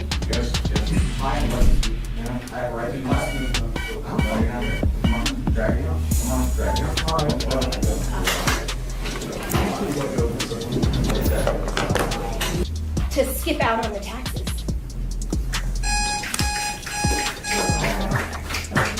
Next step on that road. It was very clear at the beginning that each person is given their 2 minutes, and we're trying to be respectful of that. Snapping, clapping, any other rude comments or anything, we will ask you to leave. You've been finally warned, and we're done. What benefit from this is it seems like you guys And we're all remembering this come election. Do what's right. All right, next on the road. Waving at us distracts us. So. All right. So, yeah. So now here we got a town hall meeting where officers are used to remove people. So I don't know what y'all learned when you became cops or even in the military, but the Constitution's a pretty big thing. And you got First Amendment rights, especially when it comes to public forums like this. So I'm not going to give my opinion. Banning, what do you think? Bottom line, if you have the First Amendment right to speak, speak.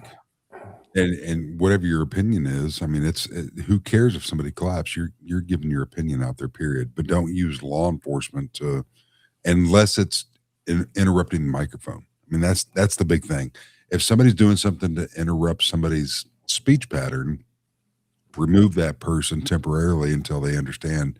Allow people to do their right. So, period.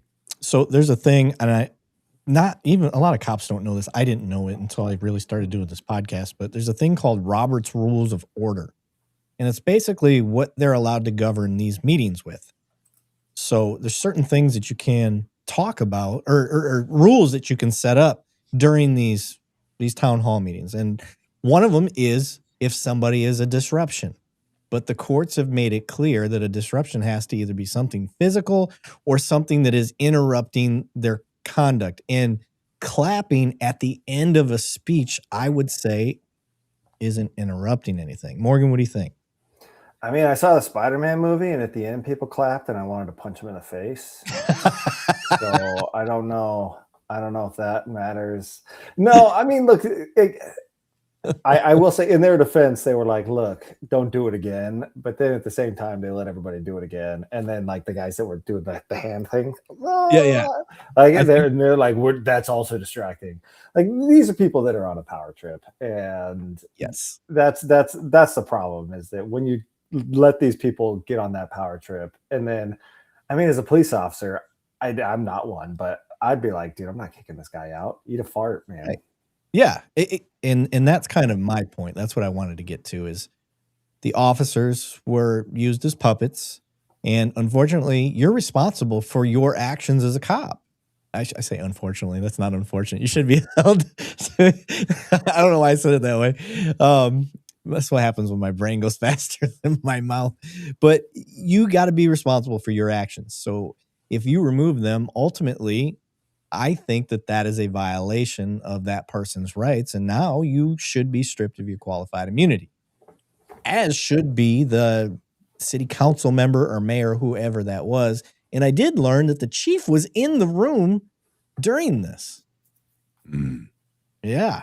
So now it's a cultural thing. And I understand there's some pressure there because that's your employer if you're not a sheriff. If you're a municipal cop and the chief's in there, well, the city council and the mayor is your boss. Right. In a sense. So, but at the same time, like you've got to be able to look at something and go, that didn't fall under any sort of disruption. And you lumped clapping with being rude. Yeah.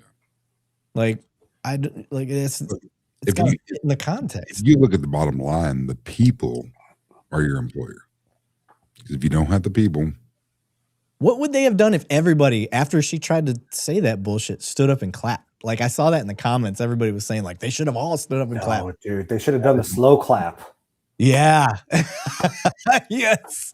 Oh, there's nothing they're going to arrest us all. You know, it's like the I Am Spartacus.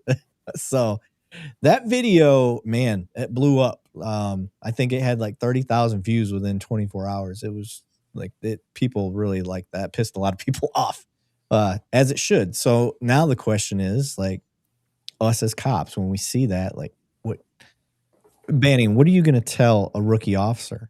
Well, imagine if that's a bunch of rookie cops that are in there. Here's the deal: municipal or county, because I've worked both. You have to allow them to do whatever their rights express. If they cross upon that line, if I'm their supervisor, I'm the one that's dealing as a supervisor. I may not be up there, but I'm the one that's doing the blockade. Hey, here's the deal. This person is exercising their rights. You're going to have to go through me before you go to the officer that you want to remove the person or the deputy.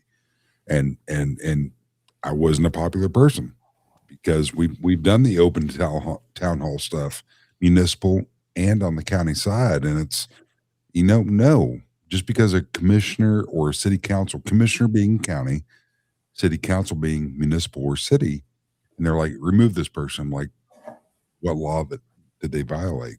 Yeah. You want to remove them, come down here and remove them. But this is an open forum to the public. Mm-hmm. Allow the public to speak. If you don't have the public, you have nothing. If you can't allow the public to speak, I'm sorry, you have nothing. And that's why I was not a friend to a lot of people, because you have to allow the public to speak. They're the ones that this is their community. If they're gathering together to do something, allow them to speak. That's their right. Yeah. Guys, if you're on Instagram or TikTok and you're in the messaging, it's harder for me to keep up with that because all the rest of them are in YouTube on this user interface that we have. But I do see there's a comment from Instagram that caught my eye, and his name is Steve Card, and Steve says, I used to work with Morgan.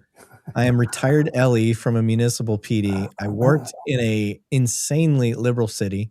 They allow liberal activists to do whatever they want. So I don't know if you know that name. I do.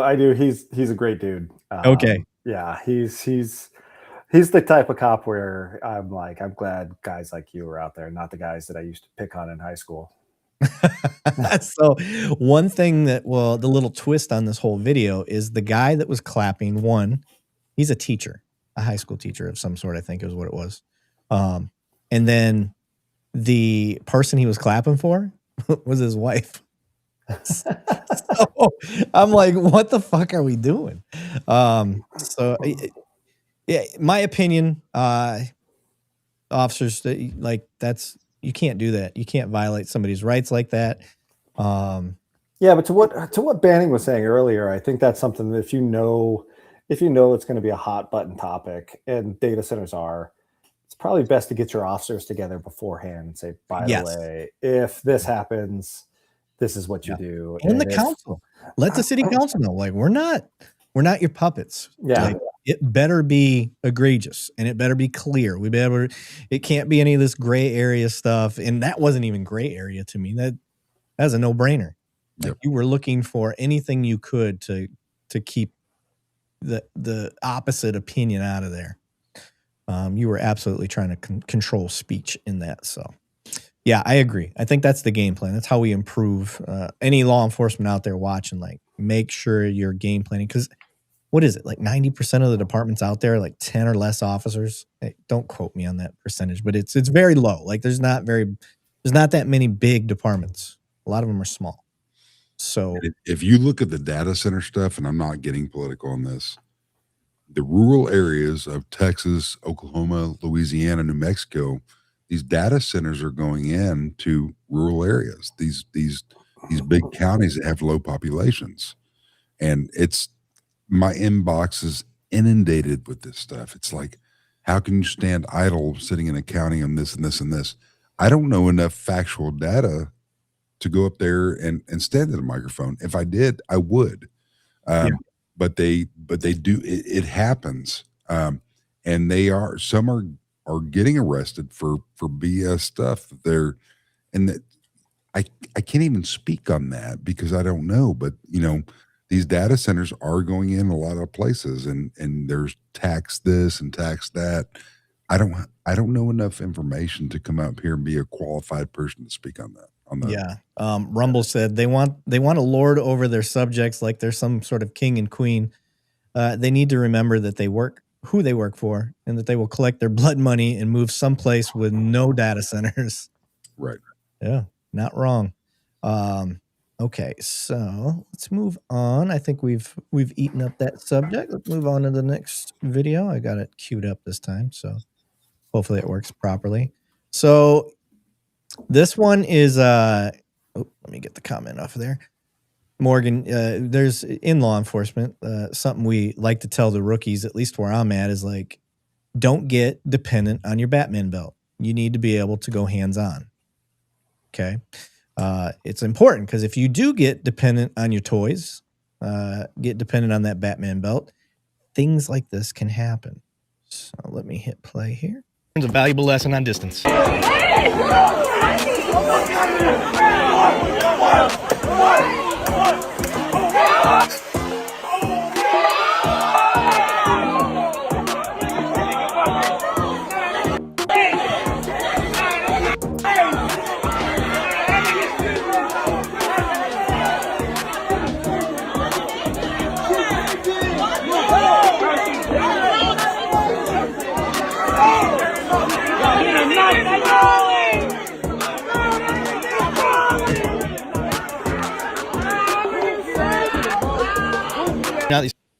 All right. So, backstory is it's a bar scene, entertainment district, whatever you want to call it.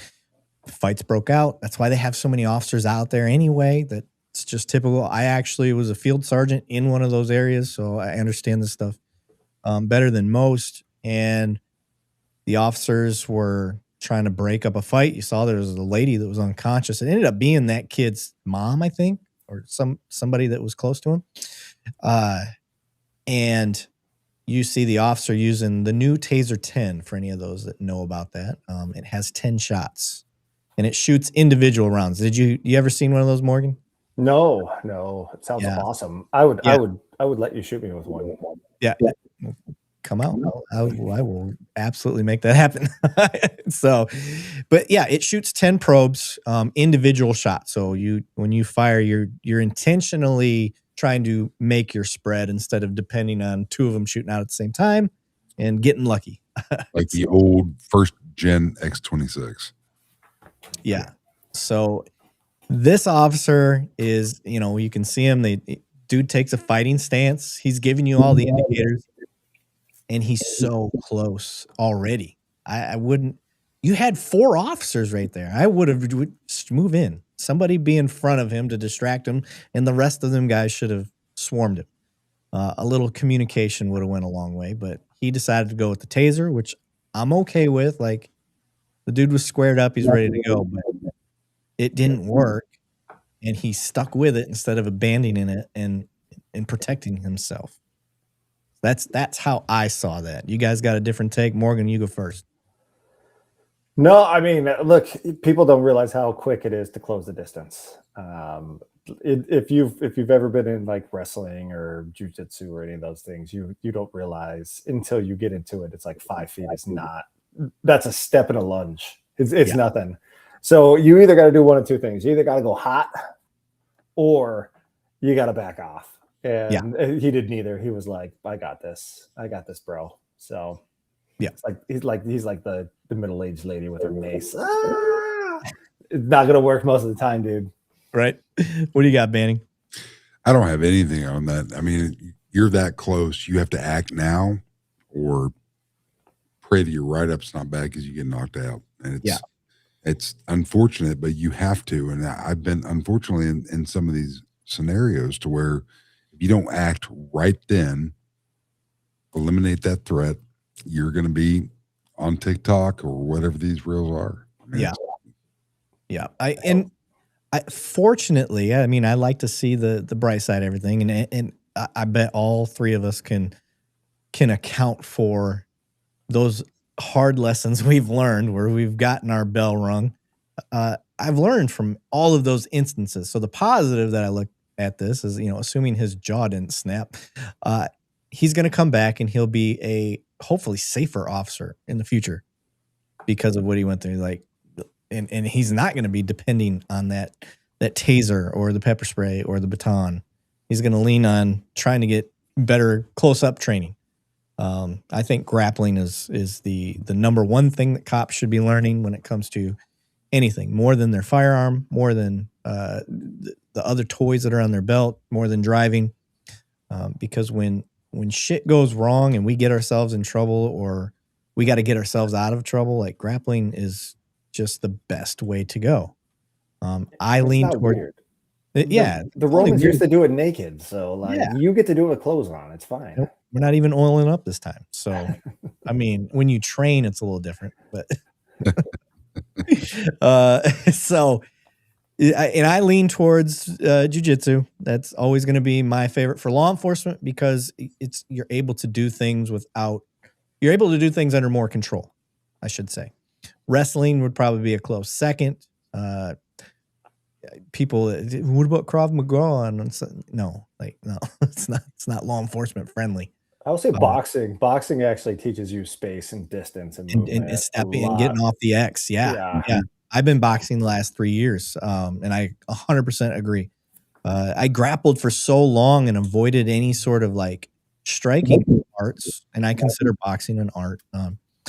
That I never got tired of the grappling. Like I did judo, did jujitsu, loved both of them, but started doing the boxing the last 3 years, and I love it. And just like you said, one of the mind blowing moments was I'm like, man, I'm like unknowingly constantly just stepping off line, like just always working angles, and just like you said, that's what do they call it, the sweet science or whatever they call it. Boxing's a great one. I don't like punching people in real life, guys. I don't. You'll hurt unless you got Banning size hands. Well, I mean, here's the deal. Goes back to Mike Tyson back in I think it's the early 90s. You have a plan until you get punched in the face. Yeah, everybody's got a plan till here's the deal. You can be as badass as you want. You can go out and do asset moving, do this, do that. Until you get punched in the face, what's your plan? Yeah. Because people react differently. It's oh my God, their guard goes down. And seriously, if you cannot take a punch in the face, and I've been a bitch learning it in the very beginning, and to where you can actually learn on your pain receptors. The punch in the face, dude, is a serious deal. If you can't take the punch in the face, it's out. Lawful Acts 1955 said cops need to be better at managing distance and be more comfortable with the hands-on portion of the job. 100%. I like the comment before that. That said checking the oil is just a bonus. That's for anybody who knows what checking the oil is. That's an old wrestler move. Man, some of them get brutal with that stuff. So, Wade said, I do Aikido and we watch feet to determine distance. I've never done Aikido. And this is where me and Mr. Billfold get along famously. Palm strikes are preferred over bare knuckle punch in my world, and I 100% agree. Yeah. Boss Rutan basically made everybody very painfully aware of how good palm strikes are, because he was knocking everybody out with an open hand. They work, and it'll keep your hands healthy in the job. Up the Elron said, Krav Maga is very offensive, reliant on a lot of attacks. Jiu-Jitsu is great defense and control. Yeah, that's why they're different. For Krav Maga is just like grab the balls and yank. That's all. That's all I remember from it. But yeah, dude, it'll work. So eyes and balls. That's really what it was.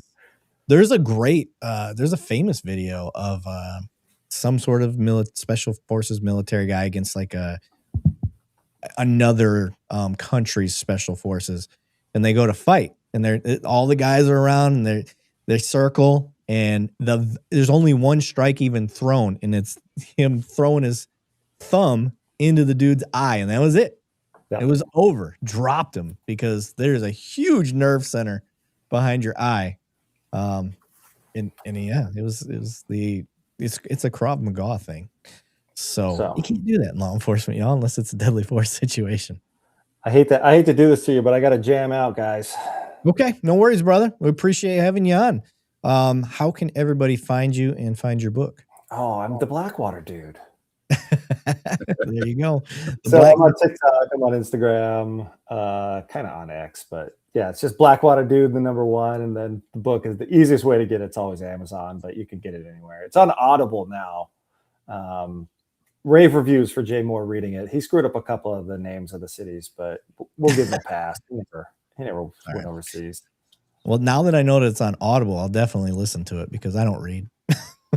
I don't read. It's a good road trip book. It's like 9 hours of just poop jokes, and then yeah. All right, you mix if you're former military, you'll get it. Like that's just all there is to it. You'll get it. I love it. Well, brother, we appreciate you staying on and blessing us with your story, and we'll catch you on the next. We got to get you with Donut Shop, and I can't remember who the other person was that was bullshitting with us. Yeah. So we'll get all of us on, and we'll just shoot the shit, have some drinks, and see what we can come up with. But appreciate you being on. We're gonna stick around. I'm gonna stick on Banning. Yep. I got some more videos we'll go through. Maybe we'll do some body cam stuff. So. All right, brother. Morgan. Thanks, brother. Appreciate you. Let me go here. There, he's off. Okay. Yeah, I'm in a good mood. I don't wanna stop yet. I'm right here with you, man. Let me. Oh, I hate when it does this. Anyway. Okay, let's go to the next video. You're gonna like this one here, brother. He's a good dude, man. Thank you for that. Yeah. Morgan's cool. And it's just we just linked up on social media. He reached out and he's like, "Hey, would you be interested in having me on?" I was like, "What do you got?" So talked about it. And I was like, "Fuck yeah, let's go."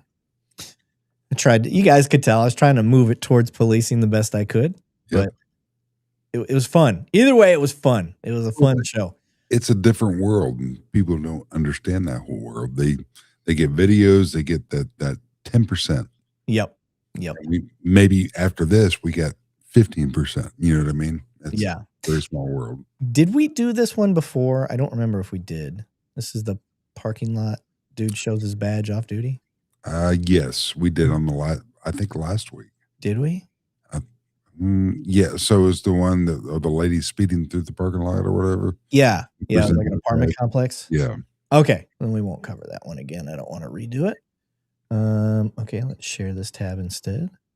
There we go. Okay. So backstory on this one is this guy is some sort of car club dude. I think out of Canada, but he's in the States. And I believe this is Pennsylvania. Okay. Okay. And he's parked in an angled parking spot. It looks like it's on a public roadway, if I'm not mistaken, right? Right. So he backs into it, and they go off and they're walking the town, and then he's coming back to his car and sees this cop writing him a ticket. And he's writing the ticket for being faced out. So I'm gonna play from there. All right. Go, sir. Oh, no parking Monday, Wednesday, Friday. No, you're allowed to park here. That's 3 a.m. to 7 a.m. Okay. I wrote you for parking facing traffic. Oh, I didn't know we couldn't do that. Well, think about it. When you pull out, you're gonna run right into this guy or that guy. Put the car the wrong way, you're still facing traffic. Well, do you understand? Rationally back into traffic is dangerous. I assume driving out. No, I disagree completely, because people will stop you, back out, and then you go with the flow of traffic. You're crossing the flow of traffic the way you're parked.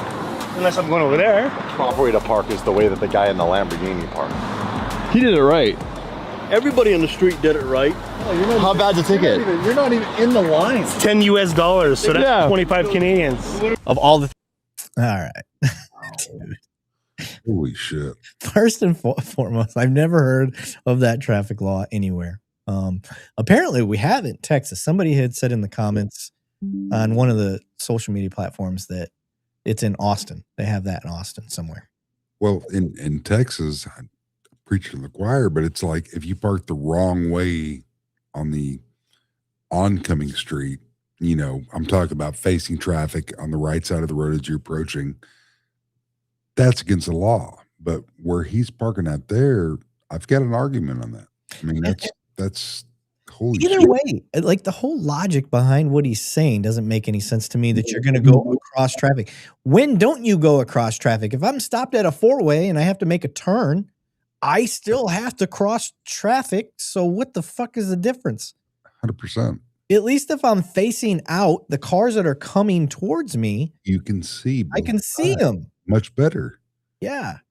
So I don't get that side of it. So No. whatever failed logic of reasoning you're trying to use on this, I don't agree. It's semantics. Yeah. And then Why are you writing it to begin with? Well, I think it's probably a city ordinance on top of a state law, if I were to guess. Okay. But still, either way, this is really you're gonna take your time to run the registration, run this and this and this.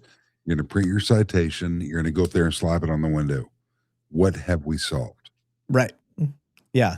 That's the big thing. Is if we're gonna take taxpayer money, what have we solved? Right. What's the big win in this? Do we actually distract from crashes? Did we? I mean, what's the big picture on this? That's where I have the problem. And then him being a cop and writing it, he more than likely ran the plate to see what it was, and it was a Canadian car. So they're not even from here. I'm going to have so much more grace for somebody that's outside of the state than I'm going to have for somebody that's in the state. Because if you're in the state, you should know. Yeah. If you're visiting, I'm not trying to, again, this goes into the community relations stuff. I don't want somebody to come to Texas and have a bad taste in their mouth over some bullshit. So, and I get it. Steve Wall said $10 is $10. I get it. It is cheap. It's only $10. But at the same time, like, how does it look on the outside looking in? To me, this is just Erik's opinion. I'm using Banning's line. This is Erik's opinion. Is that it is a money grab because you saw a fancy car. It looks like a hater. It looks like a troll ticket. Like, thinks he's better than us, driving this fancy car, not parking in the. He bitched about him not being in the line. His tire was touching the white like that much. Would it have been a touchdown in football? Yeah, it'd have been a touchdown in football, but not by much. You'd had to use a replay on that one. 100%. So stupid. Oh my God, cops out there. Jesus. Is the juice worth the squeeze? Not on that. That money ain't going in your pocket. Sure as shit ain't going to the police department. My drink's gone. I'm upset. So that shit pisses me off so much. I just don't get it. Let me see what they're saying in the comments here. Lawful Act said $10 fine that costs the city about $100 in labor hours to process. Yeah. See, that's another great point. At a minimum. Yeah, at a minimum. The dispatcher putting him out on the call. He's there.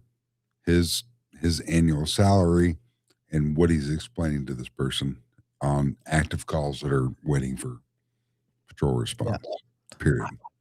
Like I said in the video, I back into every spot. The only time I don't is when it's just significantly more inconvenient to try to back up. Right.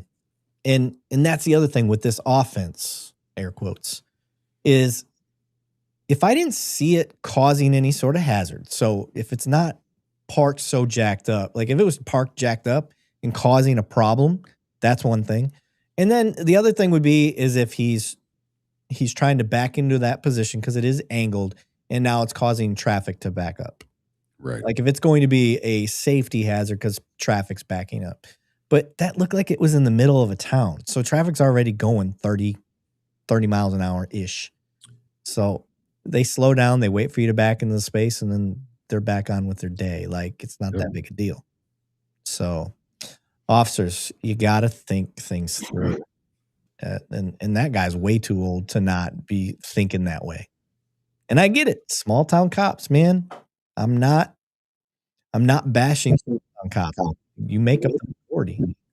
But and I get that there's, you signed up because you wanted to do police work and there's not a lot going on sometimes for a lot.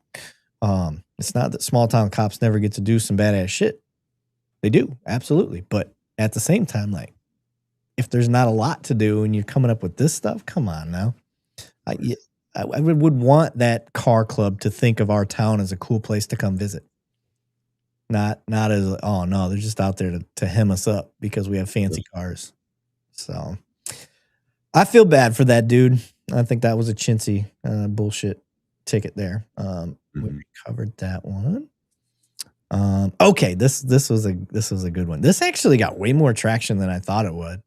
I think this one across all platforms, it's sitting around 100,000 views, I think. Let me share the screen here. And it all started because somebody asked me if I thought, did I think this cop mishandled this firearm? And I'm like, well, I'm not really a firearms expert by any means, but let me see what we got here. So I'm going to show you guys the video. AI, by the way, is getting a lot better at just making up its own retro rifle shirts. So this is not a real retro rifle shirt. It just made up its own. I kind of like this one. Yeah. Okay, let me hit play here. You tell me, did this officer mishandle this firearm?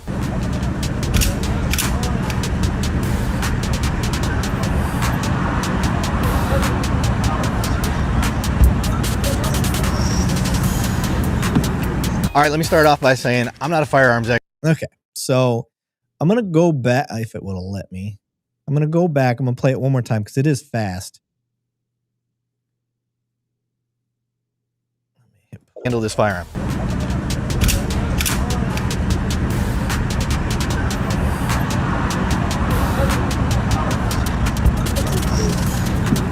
All right.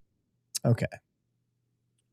So what I had said is that I didn't see him pointed at anybody. He didn't flag anybody.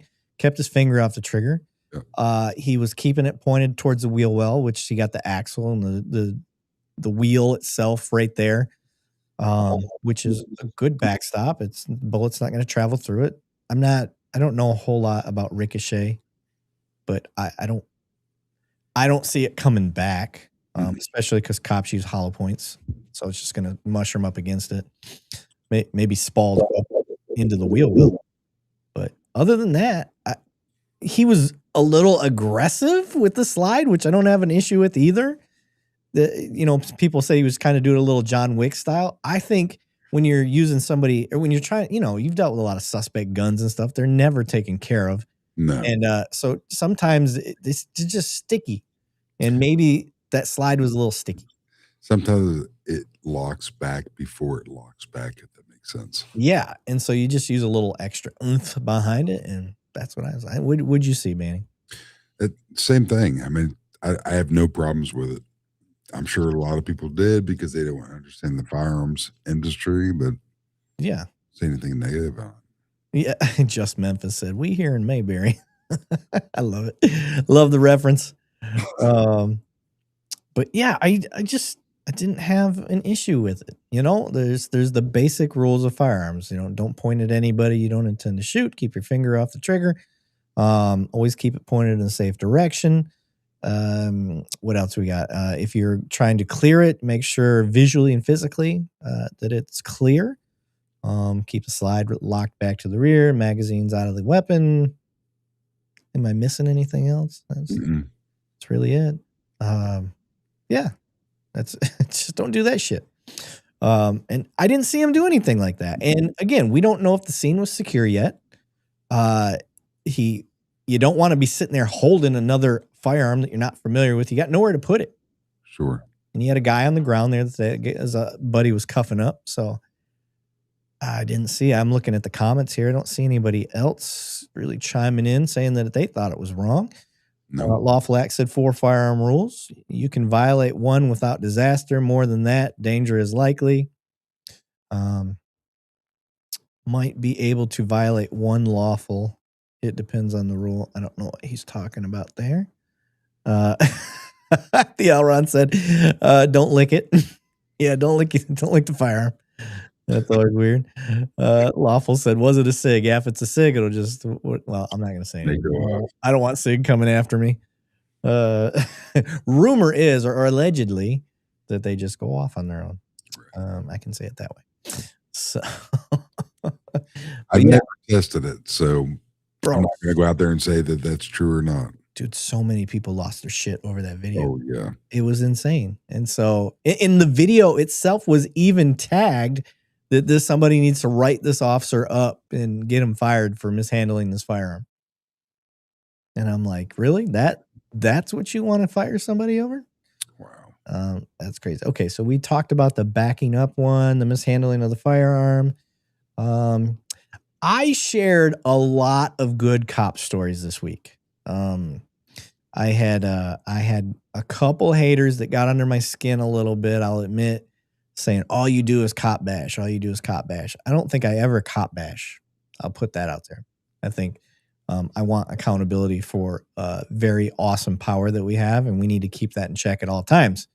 And there's no better person to remind officers than another officer that you guys can't overstep.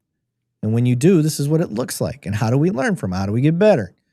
For those that have followed us for a long time, you've realized I'm a stupid idealist and a optimistic person at heart. So I'm going to keep doing that. But at the same time, we need to have good examples. Somebody actually put in the comments, like, you can't keep calling a dog bad or kicking your dog, something to that effect. Can't keep kicking your dog and expect him to think that he's a good boy.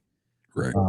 And I thought that was actually a really good analogy. So you don't want to sit there and just hate on cops to hate on cops. Like, if they do a good thing, even though that's a part of their job, you need to share it and you need to talk about it and explain why it's a good thing. You might inspire the next officer.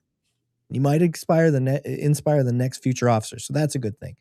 I'm going to share this one. Okay, so this guy turns himself in. Okay, I thought this one really pulled at my heartstrings because I've dealt with this myself. Not me having to turn myself in, but somebody turning themselves in to get clean. Self in for warrants he has. Get it, so yeah. So you say sober, alcohol? Alcohol and meth. So yeah, I blew like a .433 on February 12th. So, my birthday? Yeah, I was just like, I know someone sat down next to me, was like, you want to smoke some meth? And I said, sure. And she couldn't find it. And I got up and said, you know what, I'm going to go to church. And I went to the church over there. Yeah. And the pastor's an ex-addict. And I tried the whole time. And I just walked myself into detox. And I was there for 2 weeks. Now I've been at the sober living for like 5 days. And I just said, hey, I got to go take care of these warrants. I don't want to get all situated. So, and get derailed in 6 months. I'd rather get it done now. So, yeah, I just got to say, I think it's great you're on the right path. Yeah, we don't see this very often.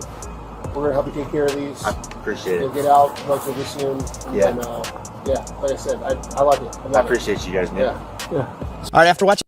Okay, so there's more to unpack on this than what meets the surface level. Like, first and foremost, those officers weren't just turn around, put your hands behind your back.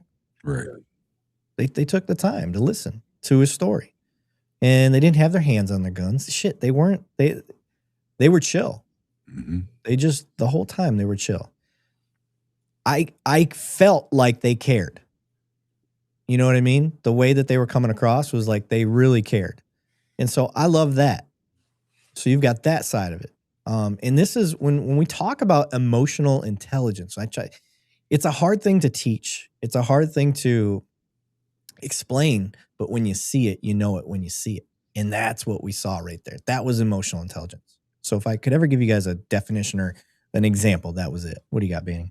No, same thing. I mean, it's like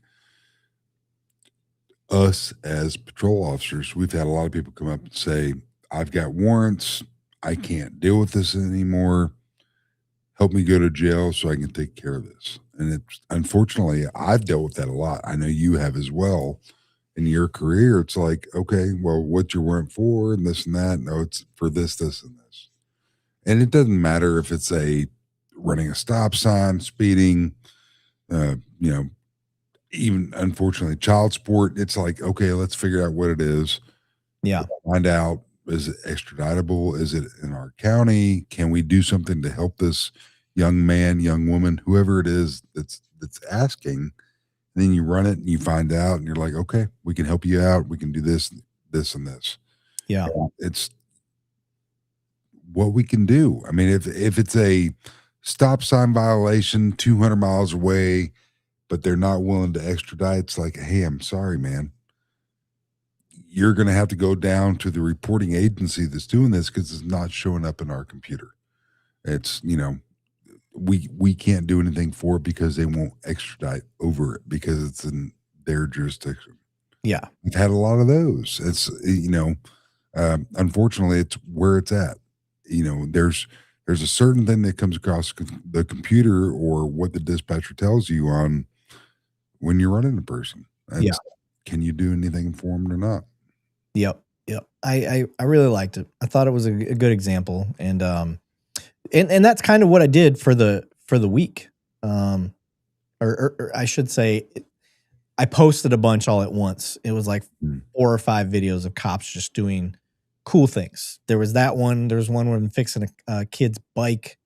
There was another one of, let me see here. So we had him fixing the bike. A toddler goes out in the middle of the road at night, had snuck out of the hotel room. So you had that one, and the officer found him. And then there was another one where there's a family having kind of like a picnic at the park, and the officer had drove up, came over, and gave them like slushies and stickers. So it's just a lot of community outreach, doing some good stuff. And officers, when you watch those are just ideas. Put them in the little idea bucket that you carry with you when you got some downtime and you're not having to handle calls. Those are all things that you can do. If you're kind of an introvert as an officer, and I get it, some officers, it's weird to say, there are some introverts as law enforcement. Like that's ways to start creeping out of that being introverted, doing things like that. Wade said, I've turned myself in before. It does go a long way with cops. Told booking print, give him a court date and let him go. See? Yeah, that's awesome. Lawful Act said 0.433 is lethal for most people. Might be the bottom that dude needed to hit to start bouncing up. Yeah, absolutely. I guess I didn't even look at what his alcohol level was. Yeah, that's a functioning alcoholic right there. Big time. Yeah, damn, crazy. Marine blood. You turned yourself in, Eric. You turned yourself into a great host. Aw, so sweet. So sweet. Yeah. Mr. Billfold said, I dusted off my good Popo playlist this week. It's pretty slim pickings, but it's there. Yeah, Mr. Billfold sends me some. So I've got them in the chamber. I mix them in. I try to be pretty even. I have been a little more trying to hold cops accountable lately, so it was a good change of pace I needed to do, and I'm glad I did it. So I think it did piss off a lot of people. Yeah. It pissed off the we want to see the bad cops crowd. I'm like, well, you can see plenty of that. Oh yeah. So I got called a bootlicker quite a bit pushing those ones out. So they're not our main community, guys. That's okay. Okay, let's get into our what do you call it? Body cam review stuff. Let's at least do one. Sure. Let me pull this guy up. Shout out to Police Activity YouTube channel. That's where we are looking. Share screen. Anybody that knows what we do or doesn't know what we do here, basically, we watch a body cam video that we've never seen before, and then we pretend that we are the cops in the video and break it down as it develops. So I'm going to biggie size this one. Don't eat up. Okay, there we go. And let me turn the volume down just a little bit because it's been loud in my ear. Here we go.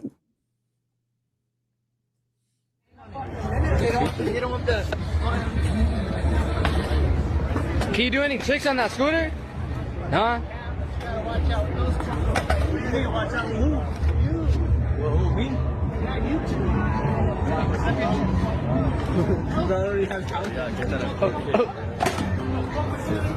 Yo, hope we got strapped. Oh, I didn't realize we were pulling out a gun already. I was just getting ready to say, okay, we got a fight breaking out in front of the cops. Yep. That is crazy. It just depends on the state you're in. In Florida, this is probably perfectly fine. In Texas, I think this is I don't think this would be bueno. This guy did come up and start the fight. It's still assault. Yeah, it's assault, but I don't know if that gives you the right to pull out a hand cannon. It just depends on what he sees, and there's so many unknowns right now. We don't know if this guy pulled out a gun because the guy that walked up and tried to fight him was threatening him with something else. We didn't see it. So, all right. So for me right now, I'm unassing my vehicle if I'm in it. That's the other thing. We don't know if the cops are actually in those cars or if they're just there to be barriers for cars so they can't build up a bunch of speed and run through people. Kind of looks like an entertainment district. So I'm actually going to Hey! a little bit. I want to see. Yo, we got strapped. Hey! Oh, go this way, go this way.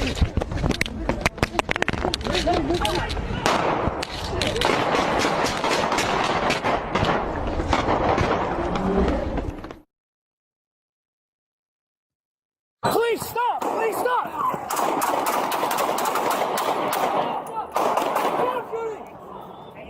Get down! Get down! Get down! Okay. So you're running up to a scene and there's somebody shooting a gun. This is the shitty part as a cop. Because what if that guy was defending himself? That's a real possibility. And now you just shot a guy simply because he was firing a gun. Like this is a hard one. This is a busy area or somewhat busy area. What do you got, Banning? No, same thing. I mean, it's all you can see is that responding officer is somebody's firing a gun. Yeah. You don't know if the other party has a gun. You don't know if they don't. You're trying to end that threat right now. Yeah, you just see what looks like a threat and somebody that, maybe he's putting two and two together and seeing like, okay, he's shooting in the direction of a person that I don't see has a gun. That could have been what's going through his mind. But Sure. This is one of the decision-making things that you're going to have to live with for the rest of your life. And you can get anybody that's dealt with adrenaline, like you can get wrapped up. You're not thinking clearly in situations like this sometimes. So Down on the fucking ground! So they hear the shooting going on.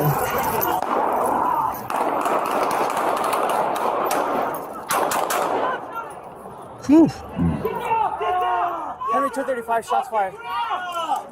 Get down! Don't move, don't move! Kick the gun right over to the other guy.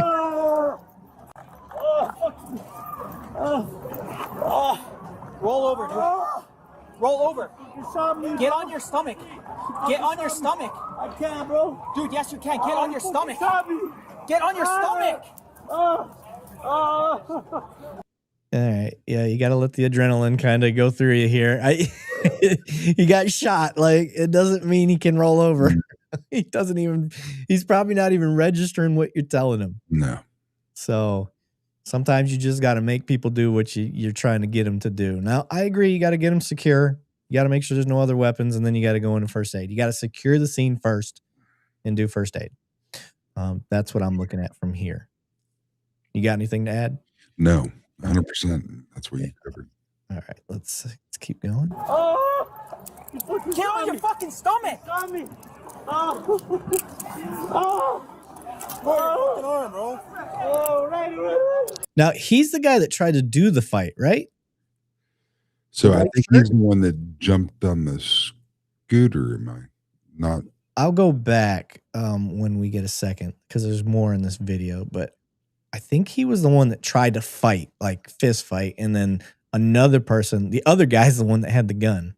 Right. I think.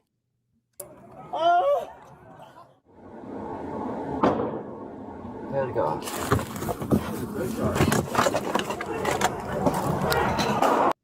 That's the type of response you want from an officer. Here's a gun, moves towards the gunfire. That's a good officer.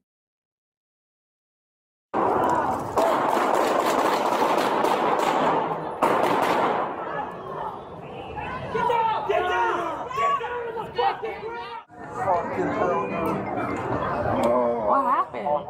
We were just standing here and we heard the shots and then they I heard some ricochets over here, but I don't know. All of a sudden I felt something hit me and I fell. Oh, fuck. Okay. Oh, shit.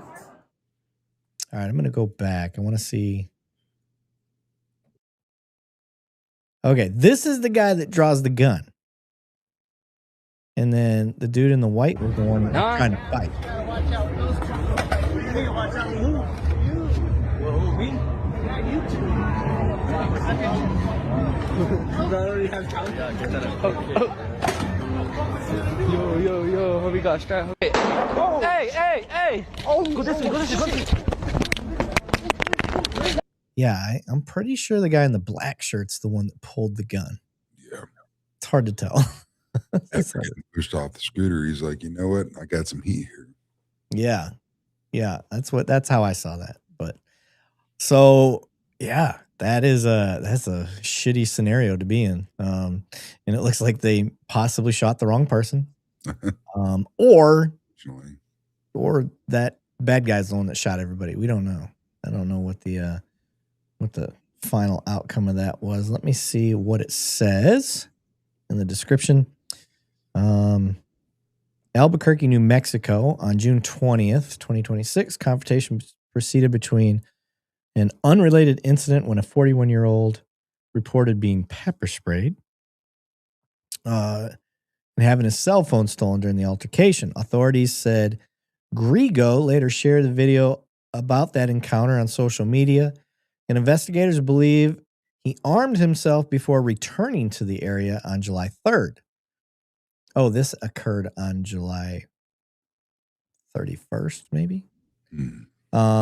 Because of what happened before previously, just before midnight, Grigo was riding an electric scooter near Central Avenue and 3rd Street when he became involved in a verbal dispute with 40-year-old Juan Ortega. The argument quickly turned into a physical altercation after Ortega shoved Grigo, who then moved around a nearby barricade, pulled a handgun from his waistband, and opened fire. So we were right. That's the right person that shot. According to investigators, Grigo fired 2 shots within seconds of each other. Police say the first bullet struck 38-year-old Richard Thyberg, so he was the bystander, who had become involved in the confrontation, while the second hit Ortega. Officers assigned to patrol to the busy downtown nightlife district heard the gunfire and immediately rushed towards the scene. As they closed in the encounter, Grigo, while the armed confrontation was still unfolding, officers repeatedly ordered him to stop before 4 officers fired their weapons, striking Grigo multiple times. Police later said one officer reported believing Grigo was advancing towards the wounded Ortega, who was already on the ground, creating what officers perceived to be an immediate deadly threat. Okay, so they thought they were in defense of somebody. Turns out they were in defense of the right person. Sure. Grigo was taken into custody and transported to a local hospital where he later died from his injuries. Investigators said he suffered 6 gunshot wounds. The shooting left 4 people injured. Ortega, Thyberg both survived their gunshot wounds, although Ortega later died afterwards from what police described as an apparent overdose unrelated to the shooting. Right. A 4th victim, who was standing roughly a block away, was struck by a stray bullet that investigators believe may have been fired by an officer. Ooh. Not good. Yeah, though officials say ballistics and trajectory testing must be completed before the source can be confirmed. Detective also recovered a Glock 48 handgun at the scene, and investigators later learned the firearm had allegedly been stolen from a friend of Grigo before the shooting. This remains under review by the Task Force, Internal Affairs, So, yeah, man. Crazy. Don't know everything, but I think most of it's on camera. Yeah, for sure. Shotguns and tattoos. I see she bounced. Sorry, I missed that.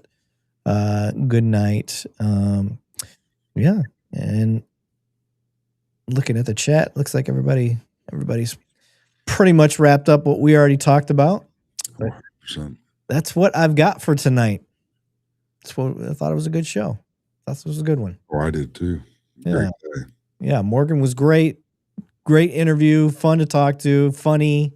Looking over at TikTok and Instagram, we had some people chime in over there. Appreciate you guys. Got some roses sent over on TikTok. Thank you. I literally had a 5-hour drive, got here, got my equipment upstairs, got it in the room, and we went live. So I apologize for any unprofessionalism on my side with the cameras and everything else, man. It's I was like, I'm not missing this. Here we go. And I ran into construction.